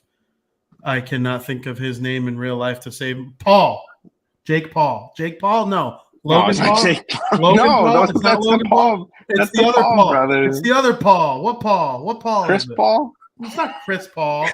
You said Logan Chris Paul. Paul's in the NBA, you clown. Jake Paul? Jake Paul's the fighter kid. Fighter kid. Aaron Paul. Paul. Aaron Paul. It's Aaron Paul. Paul. His It's first Aaron name's Paul. What up, Paul? Why don't we just call him Jesse? That On might have been the behalf- funniest part of this whole show. Yeah. I thought you were closing out the show when you were like ending the game. So did like, I. When you're like at Vinny Crazy. No, he's like, no, I gotta get my gambling bets in. No, We gotta make the world money. This is some people's jobs. I get DMs on the daily being like, hey, I gotta pay my mortgage. I need some picks. So I give them picks and then they make the payment. There you go.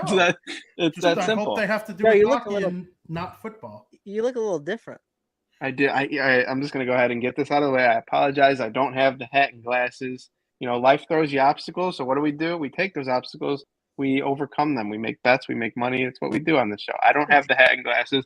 Is that going to affect my picks? Absolutely not, because I got some gems for you tonight. My favorite part about the two heads that we inserted here over Frankie and Joey, though, is the fact that we took the most disgruntled version of Walter White and Jesse Pinkman. We definitely don't have them in their happy days in season 1 when they first started their little business in the mobile home. We're talking the end of season 5. I am the one who knocks type shit. This is the part of Breaking Bad that's great, and this is the part of Breaking Bets that's great. Frank, you first, pal. Oh, he's going to steal my hockey pick. Oh, my God. He's going to Good for you. Good for you. I don't think I am, Joe. I do. No, I don't think so, honestly. I have 3 picks on the docket today. We're going to start off with something we just talked about. It's Team USA versus Team Canada in the gold medal game. It's hard not to put any type of juice on the line. I'm putting a little bit of juice on that game for sure. That being said, and then as I stated, how close of a game I think this is going to be. It could go either way. I would say there's tremendous value to take Team USA plus 1.5. It saves you a little bit in case they do lose in overtime, like I said they would. But if they win the game outright too, you're a winner either way. +1.5 is -175. It might not be what a lot of people like. They see the large line and they kind of get scared away from it. But no, I think that's a very respectable line for taking a team +1.5 in what should be a close game. My second pick is That's also a veteran. That's a veteran speaking right there. my second pick is a hockey pick too. Joey thinks I'm going to steal it. I don't think you're going to expect me to say this, to be honest with you. That's why I don't think you're going to. That's why I don't think I'm going to steal your pick. And I hate to say this, but I think there is tremendous value in taking the Colorado Avalanche going into. Why wouldn't I take the Avalanche? In what world would I pass up on the Avalanche? I don't know. With that value. Keep the viewers. I don't know. Colorado Avalanche money line is only -130, which is just bananas. I don't care if Jack Eichel's debuting. I don't care if Connor McDavid debuting. I don't care if the Queen of England is coming to play hockey and debuting tonight. This line Colorado should be way more favored than they are. Leonard's not playing. Mark Stone's on long-term injured reserve. They're in trouble for tonight's game, and I hate to see the debut of Jack Eichel get spoiled like this, but I think there's tremendous value in the Colorado Avalanche money line, which brings me to my final pick, which is not hockey. We're going to switch gears to college basketball because who's not getting excited for March Madness? We're about I can't wait for March Madness. We are a month away before things start getting spicy in the March Madness category here, and there's a game on the docket tonight that is just almost a mirror image of a game that happened last night. We're talking about number 7 Baylor coming and visiting number 11 Texas Tech. Last night, Kansas, who is 4th in the country, went into Tennessee as number 16th in the country. And Tennessee won, being the home team. And I just think this is a great spot. Mirror image game that Texas Tech is going to defeat Baylor. At home, Texas Tech money line is also -130. Great value there. Like I said, mirror image from last night. I feel like it is going to be deja vu. I think Texas Tech is going to pull out the victory. I don't know if it'll be exactly of domination that we saw from Tennessee last night over Kansas, but Texas Tech wins tonight against Baylor. Just don't look at the numbers. Don't say, oh, number 7 Baylor is facing number 11 Texas. I'm going to go with the higher ranked team. Obviously, trust me, that doesn't work out too well. Take Texas Tech at home. Outstanding. Joseph. Good stuff, Frank. I especially like that USA +1.5 because I like I said, I see a late tying goal. I see overtime. I see a moment, an Olympic moment, and that can't happen unless you have a close game. So I love the +1.5 spread on that. Frank, you did steal one of my picks. The Colorado Avalanche. The Knights. I don't know. No. Because I think the world of the Avalanche. I think they're the best team in the league. And then you got a team like that. When you can get a good team with that much value, I see it at -137 on mine. And yeah, with the circumstance that the Vegas Golden Knights are facing, they need Jack Eichel to come into this lineup and be in midseason form if they want a chance against the Colorado Avalanche, especially with Mark Stone going on the long-term injured reserve. So I love that pick. I like the Avalanche in Vegas. Another pick that I like, we kind of similar mindset. The Florida Panthers are going into the Carolina Hurricanes over in Raleigh, North Carolina. And the Florida Panthers are just right up there with the Colorado Avalanche. It's one of the best teams in the league. And being able to bet on those teams who can beat anyone in any arena on any given night, when you see those teams with this value, I see it at -105. I like hopping on those teams. So I got the Florida Panthers -105 on the money line for pretty much an identical reason that you have the Avalanche. And then I guess I'm a road warrior today because of the third game. Another one I really like. We talked about Matt Boldy. We talked about how good the Wild are. I like their value too. It's not as much, -143. I like that going into Winnipeg, who's not playing their best hockey right now. So the Minnesota Wild, the Florida Panthers, and the Colorado Avalanche, all on the road. I'm not saying parlay them all, but I like the value on all three of those games. Outstanding work, gentlemen. I retired from betting. I nailed the coin toss because heads never fails. Under jersey number, I don't see how 23 was the number they set it at when guys like Cooper Kupp, Odell Beckham Jr., Jamar Chase, like all these guys are the top dogs are all under. Even Akers is 23. Like, what are we doing here? Well, you would have lost. It was 22 It and was a half, right? 23 and a half. Not 23 and a half. Yeah. I got 22 and a half. Yeah, I kept saying, if Akers fucking runs this thing in, Yeah. I kept saying It was that. crazy to me that's the number Joey they chose. got gypped. I got gypped on He got a Gatorade. It was the full point. Gatorade was blue, and I did green / yellow. Green. It I became thought the orange. favorite. It became the favorite. If When the the Sharks start betting on something like that late, it's not a bad idea to throw a chunk of change on it. It was like fourth going into the day, and by kickoff it was first. I was I like, thought money. orange for sure. You got people, you got the coaches and the equipment guys on the side of there peeking into the Gatorades and tweeting them out, sending texts to their buddies. I got But 100K. I got 100K on orange. Use that shit. I also would love to see the alternate timeline of if the Bengals won the Super Bowl, what color it would have been. Yeah. That's Like, true. it's a different color. If the Bengals win, they're grabbing a different thing. And then That's true. they missed the line for the game. It was Bengals minus what, 4? But I saw And- 4.5. Yeah. I saw Or Bengals plus 4? Or no, Four and a 4. half. 4. It was I 4. saw- I got Rams. Yeah, we saw 4.5. I got Rams I saw minus 4.5. 4.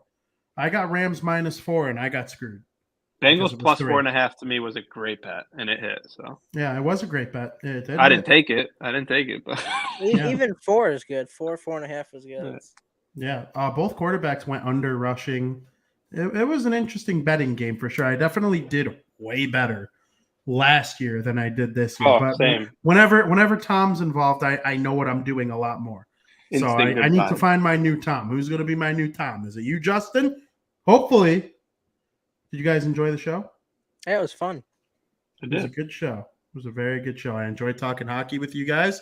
It's going to be pretty much solely hockey until March Madness rolls around. So I'm very much looking forward to that. I encourage everyone. I'm just gonna do whatever Dude. Frankie says. Frankie's the best March Madness player I've ever seen in my life. Yeah, I mean, you don't make a bad point there. I encourage everyone to tune in next Wednesday at 2 p.m. where we will take a deep dive into what goes on in tonight's game between Team USA and Team Canada in the Olympic gold medal game for women's hockey. We should know a men's Olympic gold champion by then. I'm rooting for Slovakia going forward because the number 2 pick in the draft is the reason that the Team USA lost yesterday. So very much looking forward to that. Canada's out too, so there's not even our neighbors to the north to root for anymore. So go Slovakia. That's who I'm rooting for. Very excited about the rest of the men's tournament as well. I'm very excited for some NHL action this weekend. It should be a lot of fun going down, catching the Columbus Blue Jackets. Have I ever seen the Columbus Blue Jackets in person? I've seen almost every team in the NHL in haven't. person. I don't think I've seen I almost every team, and I don't think the Blue Jackets are one of them. I don't think I've ever seen the Blue Jackets. So pretty looking forward to that. Zach Werenski, Patrick Laine in town to take on the Chicago Blackhawks. Make sure you are tuning into that. And Real then, quick. of course, go ahead. Real quick, there's a comment from King Pookie. I never had a time to throw it up on the screen. Vin, do you have your opinion on baseball season, or do you want to like promo? Yes. There I will be a didn't- baseball I didn't want to season. interrupt. I didn't want to interrupt you. We were talking about something when he asked this, so I didn't want to throw it up. But I figured now, while we're kind of closing it out, if he's still here, he was very curious, or even early on in the show, he asked, "Do you think there will be a baseball season?" There you have Yes. it from Vinny Priest.